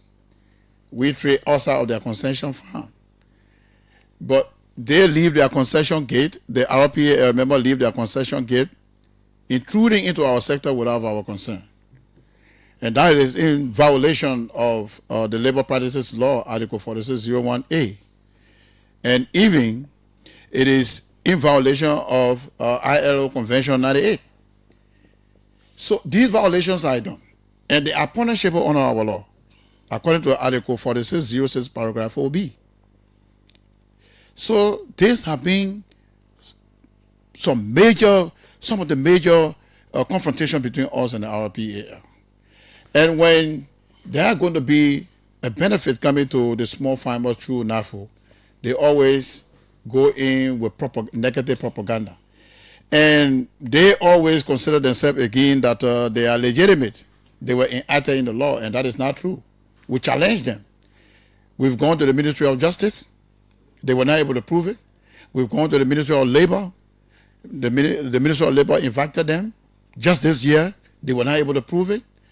And so, we have all of our legal documents, and we are trade union, labor trade union organization in this country that are working and operating under the laws of the Republic of Liberia. And so, not to waste your time, the issue between us and the... Okay, let me give you some time. Let me take off from there. Well, we have, coming there. I have 3 officials of the National Association of Rubber... National Rubber Brokers Union. You never read this thing, National Rubber Brokers and Farmers Union of Liberia. National Rubber and Farmers. No, National Rubber Brokers and Farmer Union of Liberia. They want me to make one mistake. NAFU for short. Say, giving you hard time. Of Liberia. NAFU for short. They're here. James Sekie is the president. Francis Young is a national board chair, and Standard Sewolo is the national vice chair. They're here. And of course, Francis Young just come in. What the VBA is selling the clip to you. Clarence, government is continuity, right? So if you check down, you will see export tax on rubber that were waived in 2021. So if export tax were waived on rubber that make more money, rubber that stand as one of the major economic pillars of our country, that you stay there and waive tax. At the end, if you want to come back to it, if this government want to come back to the taxes that were waived under President George Weah in 2021, this is not the way to come. Because constitutionally, there should be tax on what leaving Liberia, right? So when that waiver was done, we knew there was something that interplay, all right? Each government got their own way, they got their own bully, they got way to do things, to free other people. And people are in government circle who are shareholder, co-valley, and they are doing that. So at the end of the day, the weight come on the citizen. Now, the weight getting too stronger, then you are depriving Liberians who are becoming exporter. Let me tell you something. The price bull, the pricing bull that government came up with, you know why it meant failure? The Minister of Agriculture is fighting this thing personally. He's not doing it technically. You really think so? Yes, Clarence. The ministry have other competent people, even more than the neuter man. You know what I'm saying? But one person have to be the minister. But those people who are knowledgeable to this issue that we are talking about, we've been interacting with them. And the more frustrated part is they have something in our ministry called sectoral meeting. That meeting is the one that informs the minister to make an informed decision in making report to the national president. And we have been attending those meetings. Okay? We gave who attend that meeting? All sectors. Be it cassava, rubber, oil palm, cocoa, and just name the sectors that we have in Liberia. That meeting is intended to abreast government to know those challenges within each and those sectors. Now, we have done a PowerPoint presentation that we went from farm to farm, talking to our citizens now to cut down the trees because it plays a significant role. From that point, even if you ask the agriculture minister instead of talking about that, he doesn't know the number of tonnage that being weighed per day because nobody taking record on that. And we do. We have all of these statistics. People just sit down in Monserrado and make noise on the table. We go to the depths of the farms. Okay, 1 minute. Let me get a gist of this thing you're talking about. 98 years. Let me get. This Okay. is the president. Yeah. But Firestone has not utilized up to 60% of the land that they have. And in fact, we have problem with Firestone because it hasn't been able to provide the kind of incentive to workers. In fact, in the entire Firestone plantation, the workers don't have electricity, they don't have access to water. 98 years with about almost 411 still underdeveloped. And we believe 98 years, not even a tire or gloves that are no manufacturing. They also depend largely on private rubber plantations to supply them, and they claim to add value, but their value addition is just taking what we call a coagulum and cutting it into pieces. So we are now very anxious to see investors, and I think there's a possibility that we'll begin to add value. Adding value, besides Firestone, there are other rubber plantations that could provide latex to be able. But Young, why is President Bwaka saying that other president hasn't said? They all been saying this. The president talking about value addition. The executive mansion statement is talking about industrialization and value addition. Listen to him keenly. Clarence, we are in the business of this. So every word that come out, if you give us the chance, we will give the education. Okay. What President Bwaka is intent and what he's talking about, you will hear President Bwaka talking that EB Firestone supposed to be giving later to a finished company product that will manufacture. Because let's continue. 1 minute. Yeah, because Firestone taking the same. Firestone was established in 1926. Not this. Let's continue on this one. Firestone was to see investors, and I think there's a possibility that we'll begin to add value. Adding value, besides Firestone, there are other rubber plantations that could provide latex to be able to manufacture gloves, and I mean, by now we should be doing that. For a number of years, Firestone have been doing that. And so we are open to other opportunities. As a matter of fact, when we took over, there was an executive order banning the export of rubber to allow the so-called potential investors into value addition. But we found out that they were depriving the farmers of access to better products when we have no real value addition. So we would like to see value addition. And in fact... Okay, so this is your point. And Clarence, you will so continue. The president was telling our gallery that there was an executive order and he didn't see it fit. So, but why, if the president team now, through the Ministry of Agriculture and other people, have seen it necessary this time? That's my question. No, listen, Clarence. That he said it, it was not cast in stone. Yeah, but listen, Clarence, it's not an event, it's a process. The Africa you see here today, where you have social bay with the other people that you see in there, they call farmers on the table and they told them, look, we're going to loan you. The people are thinking from subsisting farming to mechanizing farming, Clarence. Government should be fast thinkers. And so they gave those loans to the farmers. And go to Africa today, go see the rubber. So the processors, the manufacturer factories that they build in the Africa will not allow you to carry raw material out. But Clarence, it doesn't make sense. Today, Clarence Johnson try and brought a company in Liberia that facing chairs, rubber band, hospital hand glove, and all of those things, rainbows. You see those things, I invite you. They're selling it out of the country. They're bringing foreign dollars to help our economy. You will bypass that place and want to carry that raw material out. If the citizen, I say, will beat you. Who do you have here doing it?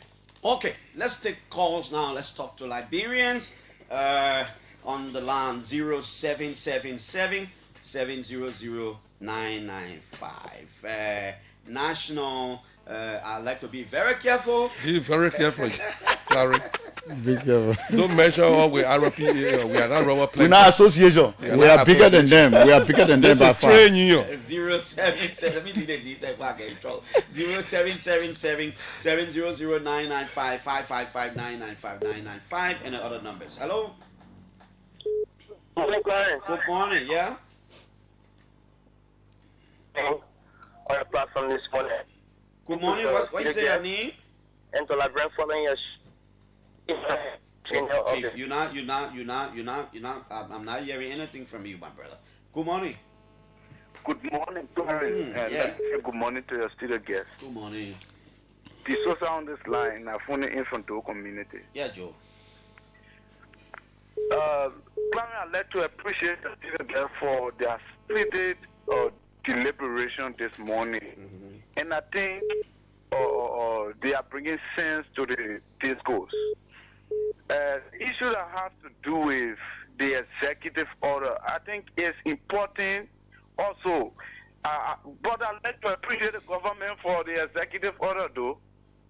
But I also want to say to our president that, Mr. President, if you want to come up with an executive order, I know there are meetings that you may have had with your minister, or you may have had sectoral meetings with your cabinet. But I think it is also necessary that if you are coming out with this kind of decision, you get involved those active players in or that sector, like they are from. Thank you. Hello. Hello, Clarence. Good morning, sir. Okay, good morning. This is Dennis G. We are a well-known rubber broker band and was affected by the then executive order. Thank you. Go ahead. My big brother, Senior Francis Young, Honorable. What they are discussing there, Clarence, shortly, let me just conclude. The president constituted recently a committee to go and assess some data board prices, and that was chaired by the vice president. Ain't finished, so it's still on. Yeah, very good. The best thing the president could do for himself, he should just drive to Ball County and move back on it. That executive order, why impose on citizens that they're going to, people will die, like Dr. Young said. So what you think is not a good executive order? Because it makes no sense, Clarence. If later we are not producing chairs, they are not producing anything. They're carrying the same raw material out of the country. So why we that in Maryland County, we access our rubber. In fact, the price of Africa is far better than fire fuel. So you sell to Aricos? Of course, Clarence. This morning, if you were going taboo with your rubber, To understand you have finished delivering and they pay you right on the spot, no bureaucracy. But in Liberia, fire stone are not being good in the sector. So those things are being manipulated and then those ministers get their caught. So at the end of the day, it's just to marginalize the smallholders and the rubber brokers union. Okay, thank you. Let's hear from other Liberians. Let's take to this line. Hello. Yeah, good morning, Clarence. Good morning, sir. Well, it is Reginald W. Dojina, and I call from my office on the Broad Street. Mr. Doe, let's hear you now. Well, again, Clarence, I think the executive order 151 seems to disenfranchise the local farmers. You think so? Exactly. How do you come up with executive order that tend to limit the capacity and the financial might on local farmers by going to sell the rubber to fire soon, jetty, land, at prices that they will decide? They will consider themselves as member of IPAL. Because the fact that these local farmers are exporting their rubber also have not tend to even create more financial might for them. They have even brought in more revenue. I have seen people who have transported trucks just went up there, paid for the truck to go and tow the rubber while the rubber were on the way, and then the second order came about. That's why there's enough consultation. That's why there's enough collaboration. I think that the Minister of Agriculture seems to be fighting a possible in favor of the major farmers. Yeah. Okay, thank you. Thank you. Thank you. Thank you. Hello. Good morning. Good morning. Yeah? Yeah, my name is Sylvester Sua. Yeah, Mr. Sua. On Johnsonville. Okay. Okay. Just a quick question to you, the journalists of this country.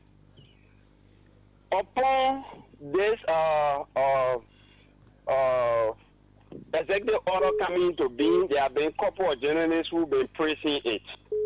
The question I want to ask is, the story you listen to, the recording you listen to of our current president, all what he mentioned, what has changed at the level of Firestone, for example?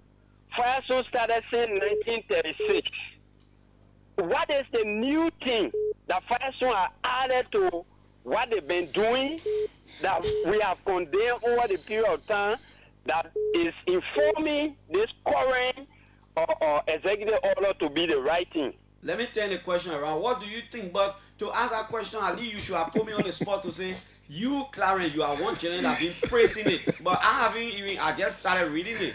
So I don't know what, when you say your channel, you'll be praising it, I don't know. If I am one person who will be praising it, then you should have put me on the spot. But what do you think? No. Because I know I have not been praising it. That general question.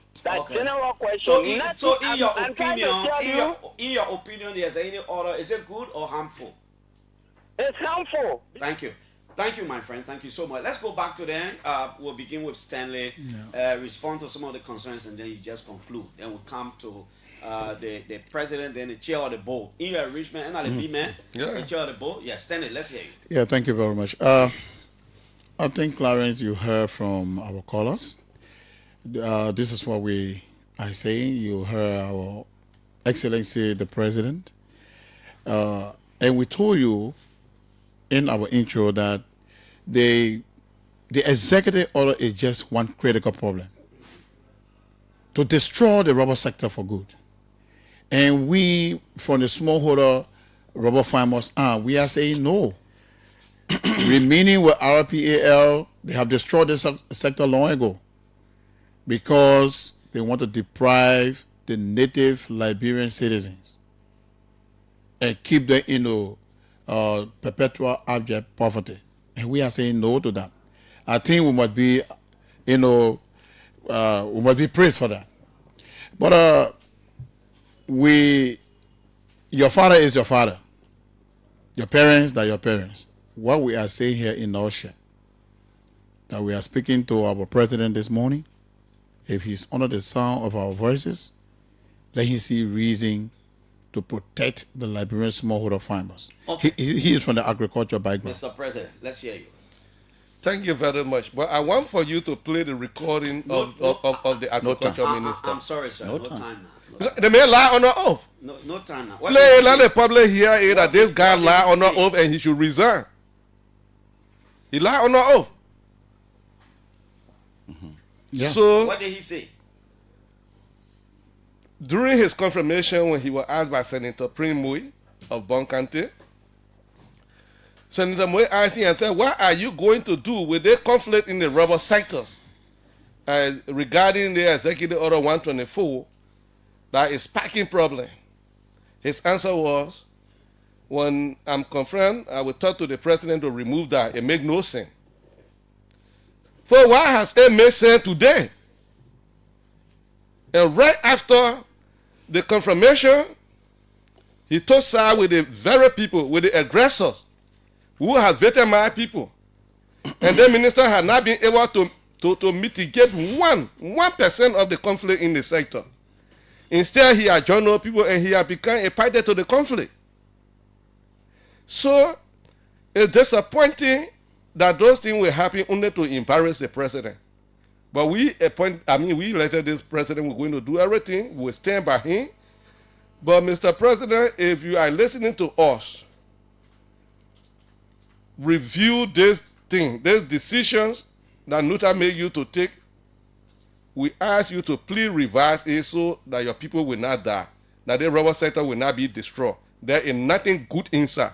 Okay. We agree with you. We want Liberia to be industrialized, but let's set the pace the way it will be done technically so that we can succeed. That's not one day business. That's a plan that will go for 10 to 15 years. Thank you. Let's listen to you. Can one day you go write some kind of paper to destroy people. Former Representative Francis Young. Yeah, Clarence, thank you.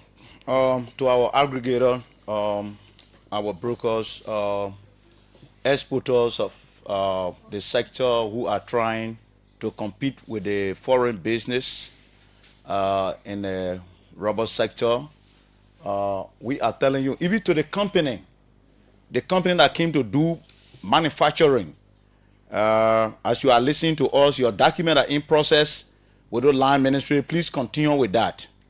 Continue with that. The president, he's somebody who listens to people. This thing is going to change. It will change because the facts are clear. And we see those who are playing the black hands, their hands are being caught in the cocky jars. We will make sure. We are very responsible. The reason why you see Morovia come today, Clarence, the farmers are prepared to come and die. They decided to come to besiege the Ministry of Agriculture until the resignation of NUTA comes down. All right? And we are seeing the interplay. There are a lot of people who want to demonstrate for personal things that they know about. But for us, we don't want to attribute this to the politics. No. But we cannot be pushed until you penetrate us through the wall. We will not accept that. We'll bounce back. And so we told our farmers, look up to us. They are listening. There are many of them calling today. Today, Clarence, let's be grateful to God. There are some Liberian exporters today that will stand, that collaborating with people overseas to build a finished processing plant, manufacturing plant in Liberia. You'll not believe it. Nurturing. And we want to see that. President Bwagai, we elected you for one reason. And the reason here is people talking about for the 2-year experience and this and that. But Francis Young, the reason here, you work under Manaseri for 12 years. Manaseri, she's one of the experienced presidents of Liberia. If that woman who had more age in her favor, maybe it would have tempered with the Constitution. Okay. All right. And so we want you to right the wrong. Former Representative Francis Young, I like to say thank you so much. They are all officials of the Yokoyo Grudi. I will not call it National Rubber Brokers and Farmers Union of Liberia. National Rubber Brokers and Farmers Union of Liberia. And Clarence, let me leave my parting statement. We have received complaint about 2 days ago that police are harassing our members. They are using this issue. They're using the issue to exploit people. Stop trucks on the road saying that the government said no robbers should move in this country. They are taking money from people. They are taking money from people. And the police, we advise you, please behave. Thank you. Because when Thank you are here, to add, no, your time finish. Your time yeah, finish. to add, no, you told 5 minutes. You told 5 minutes. Let me just add one on you. To add to the president. If the police continue to do that, you're supposed to reach out. If the police continue, we found it out. If the police, if they continue to do that, we'll lead the farmers come to town so that they can do it more. Okay. All right. National Robert Bukos and Farmer Unions of Liberia officials were here. Franklin Tolokwi from Nima County says representative debate end in disarray. National Commission of Persons with Disability launched activity, and rubber farmers in Nima County are calling on President Joseph Boakai to forgo the ban on rubber. Well, that's it from Nima County. Franklin will talk to the guys. My name is Piso. Keep on trying. Shortly, we'll usher in the River G County representative. I think that the man will replay Francis Young. Because Francis Young said, you know, I wanted a seat. He said he want to be senator. So he get law, but he didn't make it. Yeah. Stand it, yeah. He get law, but he not make it. I didn't know Francis Young had raw man. I see. Okay. Thank you so much. Thanks to all of you. Okay. No worries. We hope to hear from the Rubber Planters Association of Liberia too, if they reach out to us.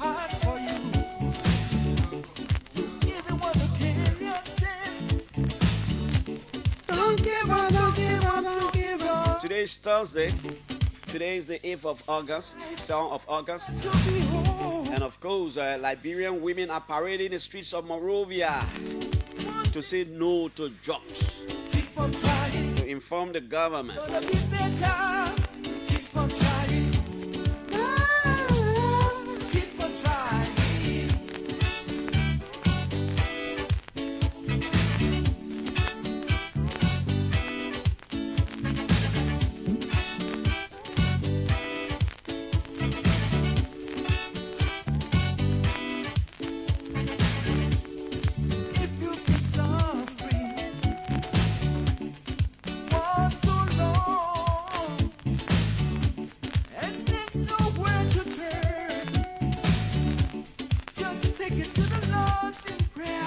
Lord, because you're getting far.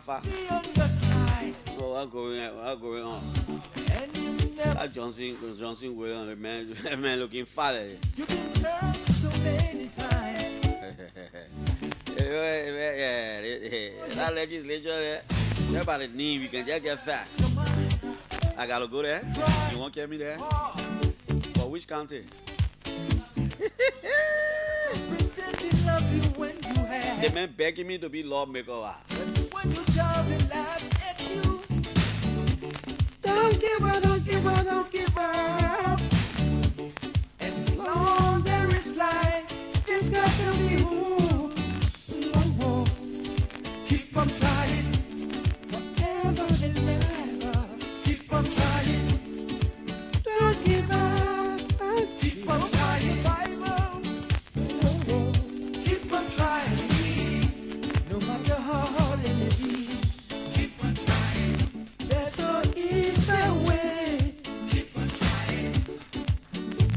Okay, we'll bring the music down in a jiffy to begin our discussion with River G Representative Johnson Williams. The last time he came here, there was a land conflict in his area. He was disturbed, but he promised he would not give up. Has he not given up? Where has he gone now? What is his honest assessment of the performance of the Boakai government? We'll not shy away from asking him some of these questions.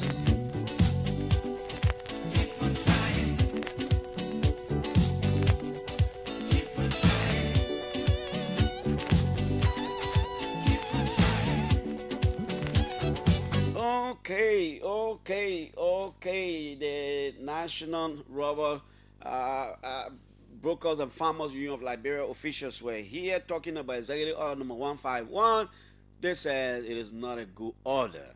And of course, the president should rethink the decision because it will undermine smallholder farmers across Liberia. Is Johnson Williams a rubber farmer too, or he own a gold mine? Representative Williams, I'd like to say good morning. Welcome to the show. You want to elevate the mark to you. The last time you came here was all right, but because of your ballet posture, now you got to lift you up because you're getting bigger. Yeah, Clarence, man. I mean, the last time yeah, morning, my man. Yeah, the last time you were here, you were not smiling because of the situation I showed you in your district, but you're wearing a smile today. How is everything? Well, we thank God. Okay. We thank God. All Things, right. Okay. How is your district? How is the county generally? The county is okay. We are not happy with where we are, but at least we thank God we are not where we were yesterday. Okay. So I will just start it from right there. How is that conflict now? That land conflict. You came here the other time. You were too disturbed about it. How is it now? Well, I'm happy that both parties of the Glaro people and the Kitio people, they have met on several occasions, and they have recognized that indeed they cannot allow foreigners to divide them, and they have agreed on where is now considered the boundary between the both tribes. They have gone there. Secondly, they have honored the decision of the River G County Elder Council that they pay the fine for the wasting of blood. That's the traditional aspect. I'm happy that they have agreed to that, and the fine has been paid. The line has been drawn. I mean, the stopping point has been drawn.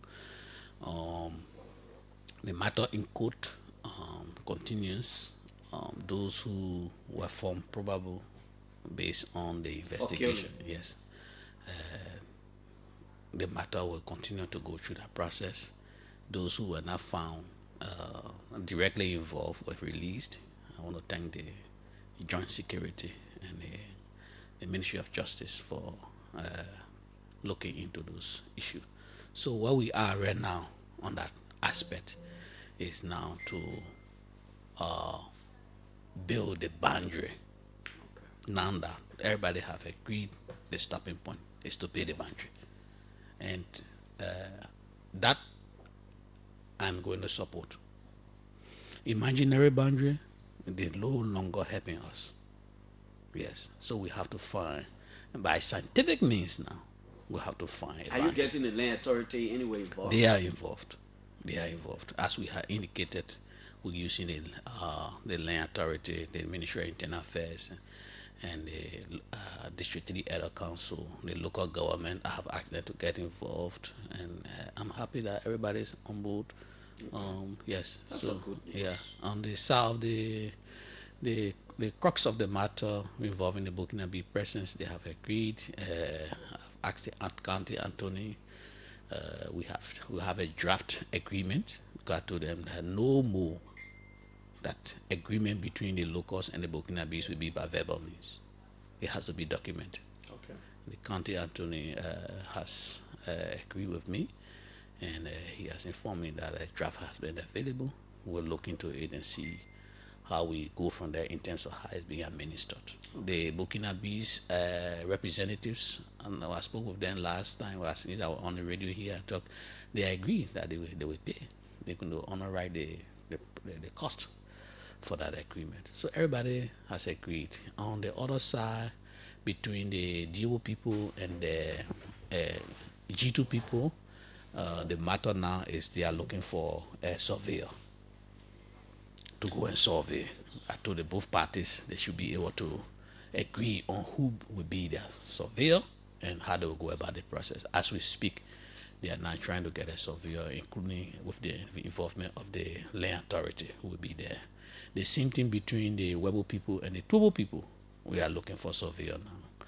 The conflict between the Duboken clan and parts of the Gerabo people in Maryland, the land has been deeded and that matter is closed. Okay, that's good. Yes, I'm happy. And that's where we're going. Everywhere, when the boundary is drawn, there will be certification. Nobody going to come tomorrow and say, they're not here. Yeah. That's the way to do it. And I'm happy that people are cooperating and we'll do our best. I mean, I'm equally happy as a Liberian. Yeah. Land conflict is terrible. Very terrible. On whose ticket did you win? CDC. Or on the CDC street? Yeah. Okay, that's good. Are you the only CDC lawmaker in your county, River G? No, all 3 districts in River G were won by CDC. Oh, that's good. Yeah. That's good. How's the caucus? We Are you okay. working together? Yeah, we okay. Do you have telecommunication network in most parts of your district? No. And Not at all? No, we have in the district headquarters in Webu, for example. There's we have Orange Liberia. We have Orange Liberia. Following my communication that I filed against the performance of RTA and MTN Liberia, we now have Orange there now, and so our people now have option. If Lone Star went off, for example, they can go to, there's a common thing for individuals to got 2 SIM cards now. Yeah, so we have that opportunity. In terms of the coverage, that's what we are working on.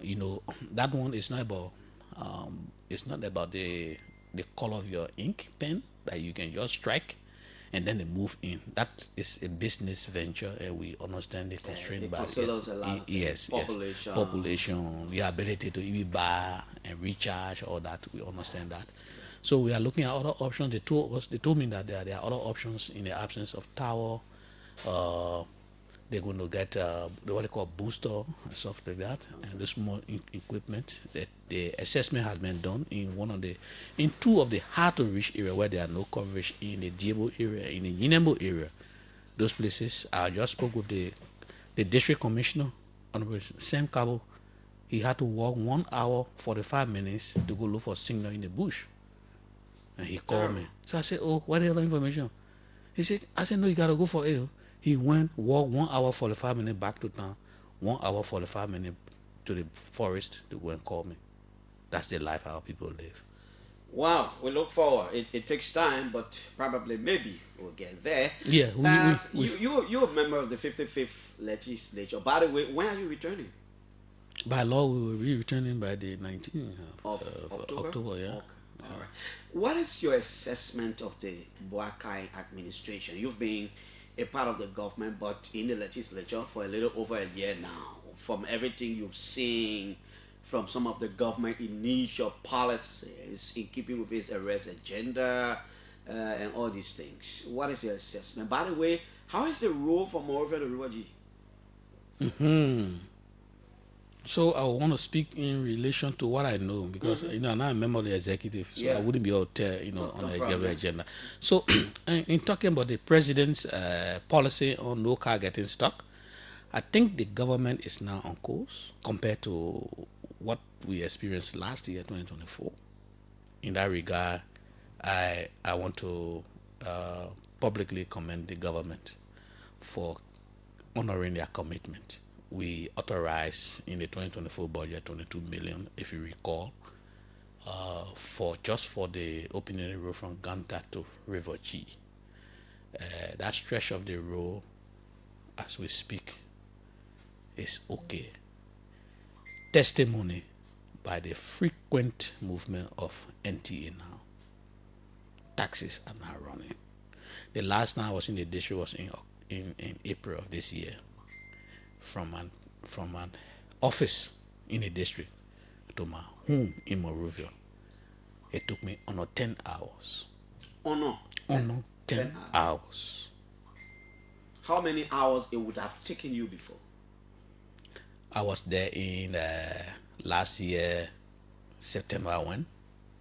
It took me over 14 hours to arrive at the boundary between River G and Grand G there. 14 hours just to get there? Over 14 hours. To get to Moringa now at 20 plus? Well, I went there in March of this year. I used 12 hours. And you went there April, you 10 hours. 10 hours. So progress. So what that means is that there is nowhere on that road that car will get stuck. Really? As we speak. And we are hoping, our eyes are on the Ministry of Public Works to making sure that no car gets stuck, because this is not about money now. The money has been made available. The contractors were contracted duly, and in that contract it specified that once you are in that corridor, no car must get stuck. And we mean it. If you spoke with the public minister, one of the frequent lawmakers who will call him and tell you, I just got information, this place. You follow Senator Milton Church post a few days ago? I follow him at one intellectual center. I didn't follow the post. What Yeah, did he say? he posted. What did he say? I mean, reading my impression from the post was that, okay, I'm in Sino.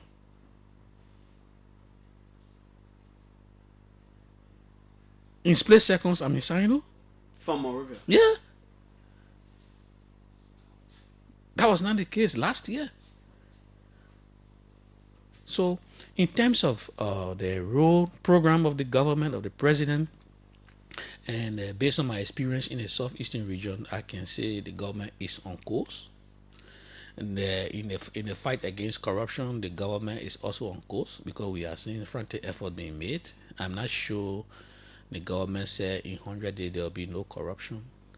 I think the government is on course in terms of how they do the investigation because it's both on both sides. I took exception to the way they approached the asset recovery at the time, for the way they had started to go after people and just arbitrary arrest at call. And I said, no, you can't do that. I'm happy that the government is dealing with our own babies now. You can see, you can hear, you can read the stories. So I think they're on course. I just hope that they will remain there and be impartial and get the job done on that regard.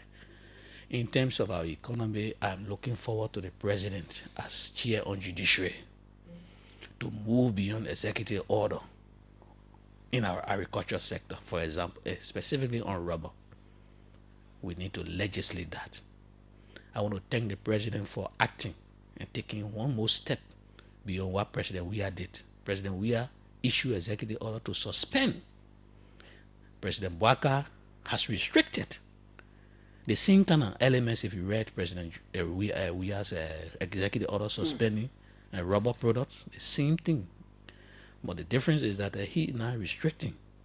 We cannot improve, we cannot build our economy and empower Liberians on executive order because it has a lifespan of 1 year.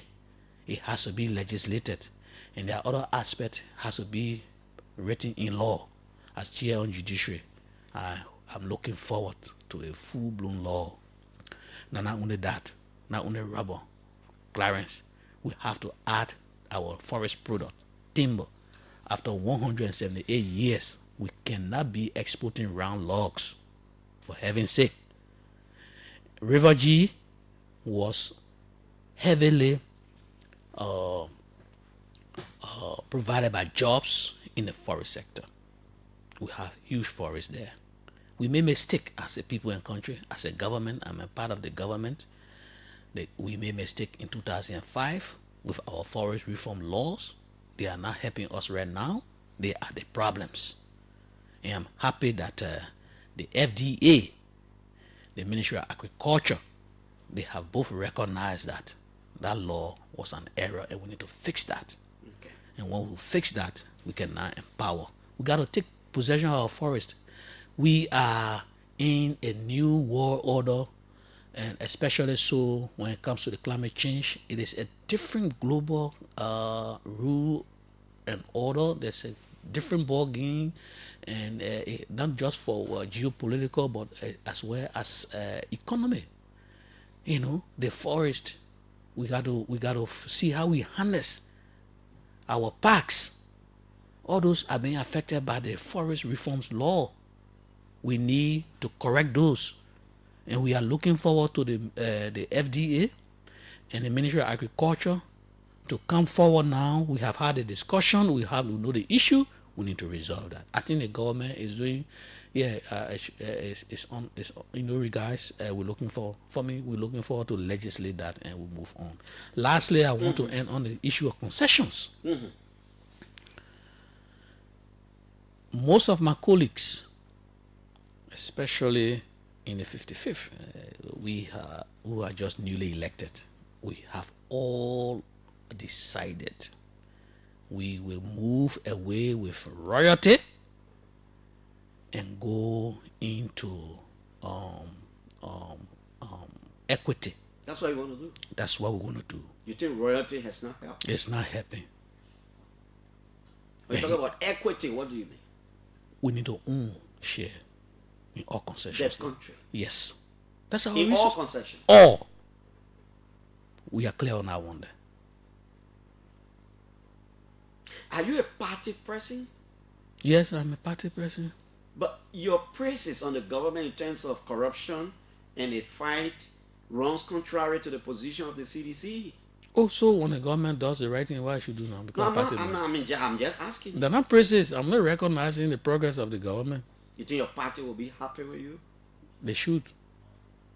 Because when we were in power, there are a lot of good things we did. They were recognized by opposition people as well. Why do you think equity is important? Equity makes you rich. Equity eliminates our poverty. And if we want to look at our poverty indexes, we want to talk about wealth creation, for example. Clarence, you cannot be a owner of a land consistent with law and you are a poor man. And a man who just came and brought a flying sheet and called he has a certificate, government issued him license to operate. He goes on the market and gets $2 million, and in less than 5 years he walks away with hundreds of millions of dollars. Go back to the records. The guys in a port, APM terminal, how much did they generate? How much APM terminal generated? Invested in the concession. How much have they generated as at 2016? Go to the record. Where is Buchanan Renewable? Where's the Buchanan Renewable? Go to the record. Look at Firestone. We can be the owner of the land and we are poor. As chairman on judiciary, what have you started in that regard? I just told you that we are looking forward to the submission of those instruments for our action. Because take for example, Firestone wants to renew. I'm sure you are aware. Metal Steel want to renew. We are told. This much talk about HPX is coming online. Those are the things that we're looking for. The lessons we learn on the lines of Metal Steel, China Union, Buchanan Renewable, what they call the other guys who left us. That's another company in the mining area, but they left long time. BHP Billiton. We now have a B Mountain. B Mountain. Our experiences. Firestones. You listen to the orator of the 178th anniversary Independence Day. Yeah. The year before, did you listen to Dr. Raptor Pele?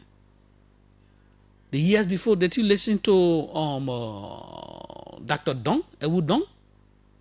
He was one of our orators. These voices have been echoing for long.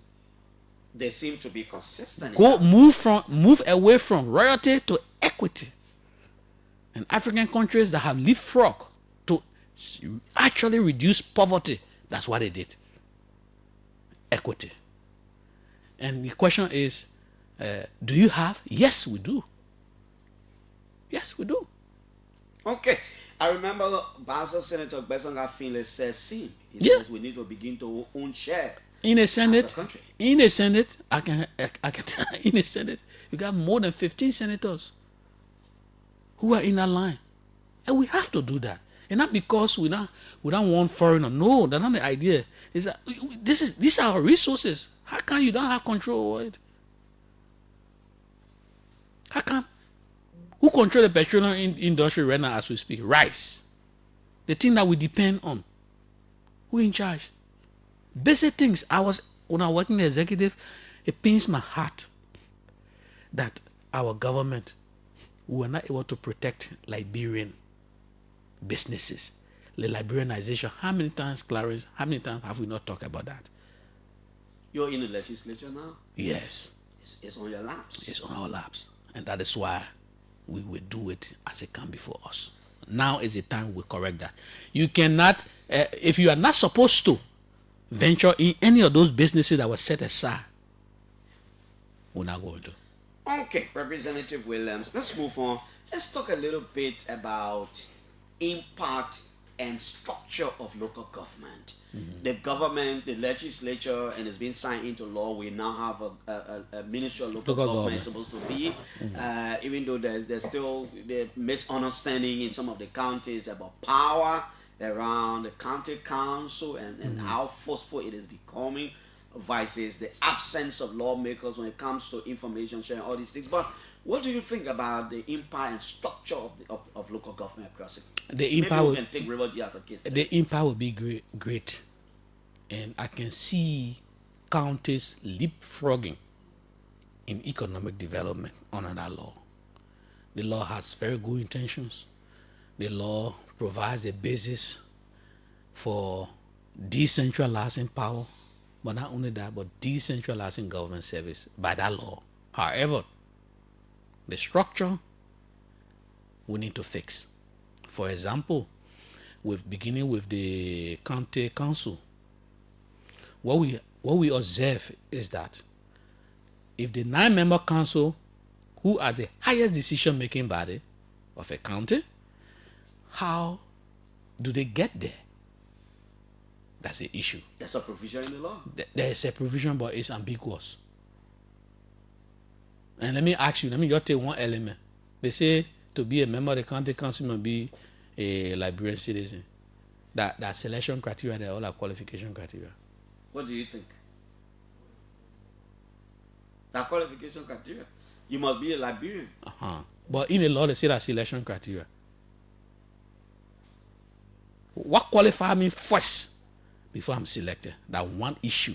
So the law is conflicting, and that is why Rena asked me. But by application, a non-Liberian cannot be a part of it. No, Clarence. So okay, that's another layer of element you want to introduce, and I will agree with you on that one. But the law must be clear, and that's some of the problems we have had. What clarity will you suggest there? So it can be a selection criteria. So our should be a qualification. Yes, define the qualification criteria and define the selection criteria. And then in the selection criteria, they say, okay, it will be by elections. Okay, good. And to go on the council, you must come from the women organization. Yeah, young people. Our concern is how that one person from the women organization, how they go around the council. Since you say simple, membership, they say the women organization in the county must meet and send the name of the person. That's why the law say. Oh, that's why the law say? Of course. No, but the same law say before you get there, it should be by elections. So that the issue there now. So let me turn the question around to you this way. Those suggestions, those ambiguities in the law. Let's assume without admitting that you are correct. We need to amend. We need to set it straight, right? Right. Do you also buy the idea that look, lawmakers should not be anywhere around, but there are ambiguities. We must settle them, but it should be from the perspective of citizens and election and blah blah blah. But we should not even talk about lawmaker inclusion on the council. No, not even under my watch as chair. No lawmaker going to get involved with the way the county council going to function. Okay. We're clear on that one. For me, I'm in the. I just wanted to put you on record. No, I'm on record. I said that as chair, I will not sign. That law, where we are right now with the local government, I was part of it. I know how counties suffer from 2005 to 2017. How legislative influence was all over the place, unaccounted for. I know where we're coming from. So we are not agitating for legislative presence. No, we say we agree. But how is a woman going to represent now? So it can be influenced again by the same legislative thing what we try to remove. Because if you leave it at that, my man, we start organizing election on women group, you grew around here to go there. So instead of selection, maybe we say the women group have their own election. Anybody will win. That's what the preamble for that session said. To become a member, you must be elected. So therefore, if the youth people say in that place, they should be elected. And we say further in the amendments that election that should be conducted by the election. But at some point they talk about election, even the National Elections Commission should be involved and all the kind of things. No, it's not there, sir. And that we don't want adding it there. That the local magistrate must observe the process because it has to be credible. Then the second thing is that you see, right now as we see some of the members, the membership of the council, they're one-sided. Their counties have 10 administrative districts. Some people have 5. Right now, some of the places, everybody coming from one district. Okay, that's your argument. It's not in the law. Because it's not in the law, that's why they're going ahead and did it like that. We say no. You can't take everybody so the law from. Must be clear. It has to be clear. There must be equal representation. Right. So we inserting a clause that however the 9 people coming from and this and that, you got to make sure you got to consider the geographical structure of the county. So you don't have one people coming from everywhere. In some places, everybody from the same administrative district. So they take decision on behalf of the county. But then you say at the village there should be town council made of 5 members. They should plan and then send a plan to the clan council. Clan will take it to the chiefdom council. Chiefdom take it to the district council. Then district council go to the county administration, who is headed by the superintendent. But look at how the 9 members were formed. Those are the things in the law. So the argument is, if we're not clear on certain provisions, everybody will start establishing youth group and women group. Of course. And maybe when the youth group send one representation, I will say no, my youth group are not part of it. Yeah. That's what we're going to do. That's what will happen. And not only that, here's what at stake. You say each county must determine their revenue sources consistent with the revenue sharing law that was passed as well. So we for example, now we have to sit down and see what are some of our natural resources that we have that can be monetized. Once we establish this particular activity has a monetary value, it will become part of our revenue basket. Not so. At the end of the day, when we put together, Clarence, we are talking about millions of dollars. County administrations will be managing, and they are headed by the superintendent. This superintendent is going to be managing, consistent with the current law, they're going to be managing millions of dollars. But in our same law, they're only talking about go vote for paramount chief. But the superintendent must still be appointed. And under the control of the Minister of Internal Affairs, who is also appointed. You see it differently. We see it differently. But I'm not sure the superintendent can take any decision because decisions emanating in the context of expanding the money for the county must be taken by the county council. Yes, that's why I say. Which is the legislature of the county. That's why so the superintendent is not going to arrogate onto him or herself an authority to use the county's money. No, but currently, what happening now? We don't care who the 9-man council. I just told you that currently the 9-man councils are being formed. So you want an amendment in the law? We calling for amendment in that regard. Okay. And you do when I leave anytime. Just put up public a test and see public perception. Solve it. Do it between the paramount chief and county superintendent. Who should actually be elected under the current spirit and intent of the local government law? They put it on a referendum. It will win landslide. You can't have superintendent managing millions of dollars and you say he must be appointed. But then the local people go all around voting when time comes. He just decide what to do. He's not accountable to the people.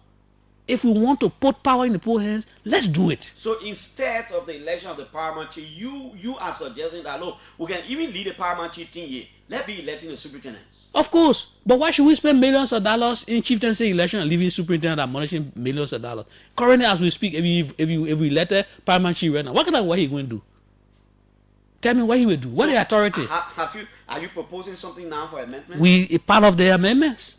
When we convene the Internal Affairs Ministry and the law reform, those are the issues we're raising. We got to talk about it. When the Minister of Internal Affairs came with all the county superintendents before plenary, I think you invited them. Or was it you or the Senate?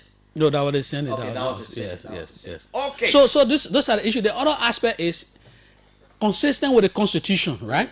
And other enabling laws. For example, the public finance law. The public finance law has a whole section on responsibility of the legislature.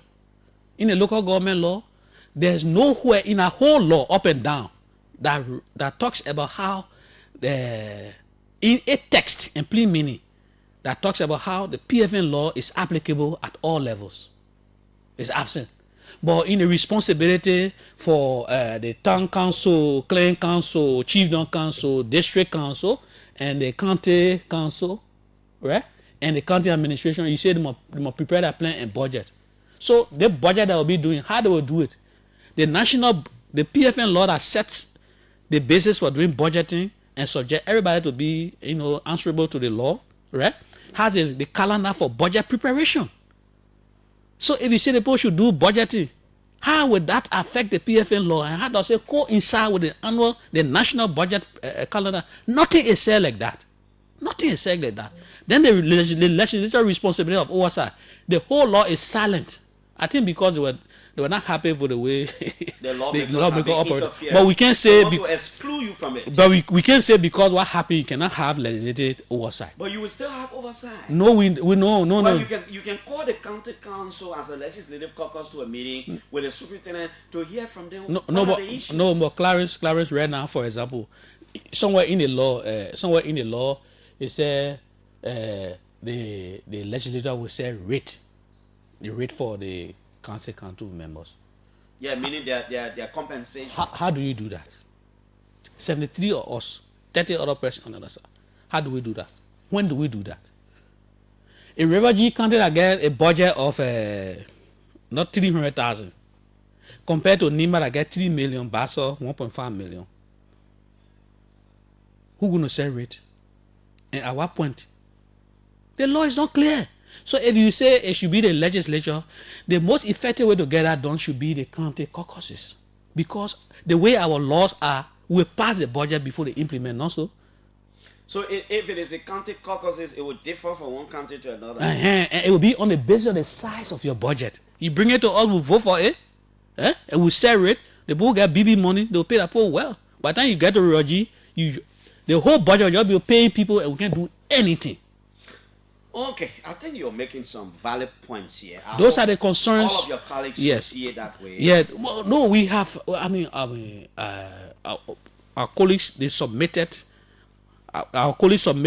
their concerns. We consolidated, and that's why I'm presenting to you this way. Okay. Yes. So those are the issues we lay before the executive, and some of the concerns that we raised. So far, the only issue I think is the superintendent elections. The superintendent election. Some of the power coming to go away. Everybody fronting it. They had to see it say, in fact, some supposed to say, you make superintendent elected, they will be powerful money less. No, they're not true. Some of your colleagues see it that way. Some people say, when I make superintendent elected, they'll be powerful. No, they're not true. Because as we speak, we get power and authority over the president who is elected by the people. So they're not true. So when we agree with those provisions, then we'll now go and see how we can also amend or pass a new legislation for how the local government will operate. Okay, Johnson. We could spend a whole time talking on this local government thing. Yeah. I think you got too much energy to talk about that as chair of the House Committee on Judiciary. Because the people are misinterpreting us. Say, the men won't come back again. They want but some of your friends are clear that they want to come back there. It's not secret. They will not go back there. We're not going back on that one. But over there, you can say that majority now, when the men are more than you sign it. No. And when you sign it, it is by law, all of you who pass it. No. So here's the thing. Yeah, Clarence, I can have ambitions, I can have interest in other things, I can talk, I can be the louder voice, but the spirit and intent of the law at the end of the day that will happen. I don't see that amongst our colleagues. Okay, let's talk a little bit. Let's jump outside Liberia a little bit. Let's talk a little bit about progress and reform within the MRU and ECOWAS. Recently, I see Speaker Richard Kuhn and your friend Neka Gay and all these people go from one country to another. It translated into 4 countries, 3 other countries coming here to work on what will now become the Mano River Union Parliament. They want to work on something like that. Right. Let's talk a little bit about some of the reforms that you take. So the executive has made progress in terms of regional integration. The legislature, who at the end of the day will have to domesticate whatever the executive, we have not. So all along we have been acting independent legislature, independent parliaments. We realize that it will not help. When the executive are discussing, we need to, so for example, how Sierra Leonean parliament will act on customs. we should be in line. We should not be acting on custom issue. We do that minority we're talking about, but we're looking at it differently. Certainly looking at it differently. We need to also congregate and say, okay, this is how it's going to help us. So we act jointly. And you can think about on security, on health. As the executive will come before us, say this is the convention between in a married union. So we believe that having a married union parliament will enhance the way we legislate and the way we harness and nurture the legal instrument between member states. We got a lot to benefit. And we had, I think, the Cameroonian ambassador. He provided all staggering statistical details. Consider the fact Liberia, Sierra Leone, Guinea, Ivory Coast. When you consider our population, you consider our resources, we can leapfrog. Why the executive is on the one hand talking about the different kind of development issue, it has to be legislated. We don't want it to be stalled. So we'll have meeting of the minds as the executive are discussing. When it comes to when now to legislate or to domesticate, will be well advanced. There's no too much of argument, at least to understand. So those are the meeting, and we think it's important. When you look back from the beginning of the MRU, we're here, we're producing Liberia, in Liberia we're producing zinc, we're producing steel. A lot of things, economically. We think that it is important so that we harness the way we legislate. Okay. We can learn so you from think the each other. formation of the MRE Parliament is going to be a good thing? Very hugely, and you will soon see. We're surprised to see the kind of commitment coming out of us. I mean, from the formation, people can have all the energy and stuff. Right now, we have the ECOWAS Parliament that you are represented on. I mean, you as a legislature. But many times people say it's a toothless bulldog. It does not have the teeth to bite. It is not like this. It is not like that. It thinks that it is working. What difference is the MRU Parliament going to make? That is why we ourselves now, the first thing we look at is to prepare the protocols. Based on the lessons learned in the ECOWAS region, we are looking at the protocols. The problem with why people think that the ECOWAS, and I'm one of those two who believe that the ECOWAS is a toothless bulldog. And that is why, based on those lessons, we're looking at and trying to formulate the protocol that will best befit an MRU Parliament. Okay, let's conclude in your district.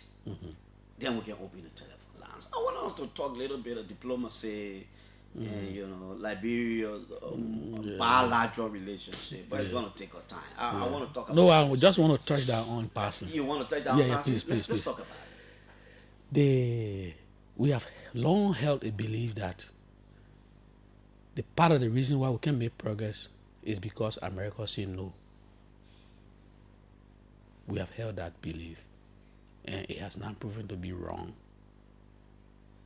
It's time that we'll make it right. How has it proven wrong? It has been proven wrong. Clarence? That's what I'm saying. How? People still got that belief. Yeah, people still have that belief. People got it. People to the extent that people think Washington dictates to who becomes president. Yeah. In Moringa. Yeah. That perception is becoming to be what we have long held is not true. Many presidents in my time, from let me begin with Clinton up to now, when you listen to them, the congressional delegation that come, when you listen to them, the ambassador, you have interviewed ambassadors here. I said no, you decide your thing. What you agree to, that one will follow. So, for me, it provides an opportunity to erase that from our heart, and I believe that it is the way we have. The way we tell the people, say that how we want it, they will follow us. So let's be honest with the American people and say, look, we have long held this belief dating from the 17th century. We thought that what happened, but we now realize that no, it's not correct. So this is how we want to proceed. We can review. This is an opportunity for us to review, especially the Trump administration has provided opportunity for us to review our relationship with America. Listen to Trump, what he said. He said, we're looking for partnership in investment. And I'm happy. That is the new relationship, foreign policy engagement with Liberia. We need to also, in likewise, do the same thing. Let's take America as investors, partners. And we shouldn't be looking at it as the colonial or the imperialist leader for us and tell us, oh, no, you can't cross that place. No, if you can't help me cross, somebody is willing. Clarence is willing to help me cross. So I'm crossing with Clarence. Okay, Johnson, thank you so much. Let's go to your district. Now you're on break. You're still here in Monrovia. When do you go to your district? When do you explain some of the government or the legislature's policies and programs to the people? When do you get involved? I was in just some there. of your private initiatives? April, I was there. We in August, my friend. Yeah.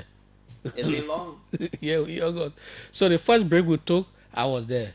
The second break, I'm not going there because we had a lot of things that we're trying to put in place. But even though I'm not there, whether I'm there or not, my presence is being felt. How? And one of the key things I just want to say on this radio is that, again, I want to be thankful to the government through the Ministry of Public Works, who has agreed to assist our people on key corridors of farm to market roads. In your county? Yes, in our district. We'll be doing a groundbreaking ceremony very soon. As we speak, the machines are being mobilized now in the district, and servicing will take place, and then we'll go from there. I made a commitment to the people during the campaign. That one of my promises I made. I walked the roads, hard to reach, struggle with them along the way. And I told them, I say, I will do my best to talk to the government to see what kind of help can be done. At this point, I'm happy and pleased to see that the government has listened and the government has agreed to assist our people. I am more than happy. Clarence, I don't have to go there. Yes, I don't have to be there now. But what is about to happen will change life. What is about to happen? Yes, will change life. We are talking about 110 kilometers in total of road across. The roads? Yeah. In Roji? In Roji, in the district, in my district, cutting across 9 different corridors. In those corridors, they have 98%, at least 98% of those in the 9 corridors are farmers, and they need roads. Are you still an active member of the CDC? Oh, my man. I'm asking in context, my friend. Okay. The registration rules still kept me as. All right. Let's take the lines. 0777-995-0555-995-995. This is the OK Morning Rush with Piso. Let's take to the lines. Let me hear this call. Hello. Clarence, good morning. Good morning. Let me say good morning to His Excellency President Barker and your studio guest, Mr. Williams. Somebody can have a broad decision. Let's hear you. Clarence, let me appreciate you for the discussion with the representative. You see, always when they take to the public platform, we experience a lot of complaints. We hear them and see them and we identify the problem, but yet they are far from solving the problem. Clarence, you and I, you always said, all of us cannot go in both houses to solve a problem or to see after each and everyone. But we can send few persons who will represent everyone interest. But these people, we have complained to them, we have identified the problem to them, but they are joined all to identify the problem and to also complain. But yet they are there to make it 14,000, 20,000. What specifically you want? What's your specific issue? My point is, they should be in a position to solve the problem like he cried instead about foreigner cannot take our resources, foreigner cannot have a advantage to do business in our country while we are poor. These people should be let it 1 minute now. Boss man, wait. The message foreigner should not be doing this, foreigner should not be doing that. And as part of efforts to continue that, they are talking about equity, that solution. I'm saying to you, there should be this is how we are going to kind of law to prevent or to discourage another. All right, thank you. But I don't understand. Anyway, thank you. Hello. Good morning. Good morning. Yeah, Mr. Jackson, good morning. Good morning, sir. This is Reverend Mayor. It's a hotel man. I called from Congo Town this morning. Yeah, Reverend. Thank you so much for this video, guys. And Reverend Mayor? Reverend Mayor, are you there? You're gone. Hello? Fortunately for me, Clarence, anyways, focus. And I from the south is good morning, my good friend, Balasa Ichimbaran. Yeah, focus. Good morning. Well, let me say thank you to River G and particularly to Mr. William. I think it is important. That's why we opted for generation emancipation in terms of the capital burden, because there are a lot of issues that we've not heard in time past. We are hearing them, especially so people like Johnson's willing up almost all those things and making sure progress are being made. I got two things. But let me firstly make an inquiry, or maybe statement in the phone inquiry. There's a place we live, car weekend, and you enter a great cook or joke weekend. I think I'm inclined to believe that Mr. William will have knowledge. There's a big river between Great Crew and the other River G. Originally, they were considered as a boundary. But time passed, people cross our place and live in Great Crew. I want to inquire for him whether he knows much about it, that it's still serving as a boundary, whether the issue has been resolved between the Great Crew and the River G. The second thing has to do with the equity and the royalty you talk about. For me, while it is true by definition, equity could be good over royalty, but by practical, considering our context in Liberia, in my mind, I think the journey will be more stronger, especially as legislature. Thank you. Let's take other callers, my friend. Your 2 points going across. Hello? Yeah, good morning, sir. Good morning, good morning. My name is Blia Bobby Addison, a son from Webo Sulokin, one of the decent towns in River G County, where Honorable William is a representative. I call to ask two questions quickly. I don't want to be the poker. One, the national identification, he's with ECOWAS. Are they planning to have that institution in power from the national legislature, the budget to step it up and to use the national ID card as a prerequisite for ECOWAS citizens to travel from one country to another? Two, the concession agreement I hear you talk about. SafeCard used to be in some part of River G County, Conway County, or Coronel County, if I'm correct. What are you doing? Because they're talking about to renew the concession agreement. What are you doing as a lawmaker? Former Speaker Buffer Chambers, because of that SafeCard issue, brought a disagreement between he and former President Ellen Johnson Sirleaf that he had to resign from the legislative caucus of Unity Party. You now there in River G County, and SafeCard is in your district. Do you have plans to ensure that SafeCard treat the people of River G County well? Thank you. Thank you. Let me take one foreign call, then we'll take one more local call and go back to him. Hello? Good morning, Clarence. Frank Gibson, I call from Paris. Good morning, Frank. Yeah, I hear you repeating the question. What are the... Oh, wow. Let's give Frank some chance. Frank, go ahead. Maybe you're surprised of the... Frank, go ahead. Maybe you're surprised of the tone.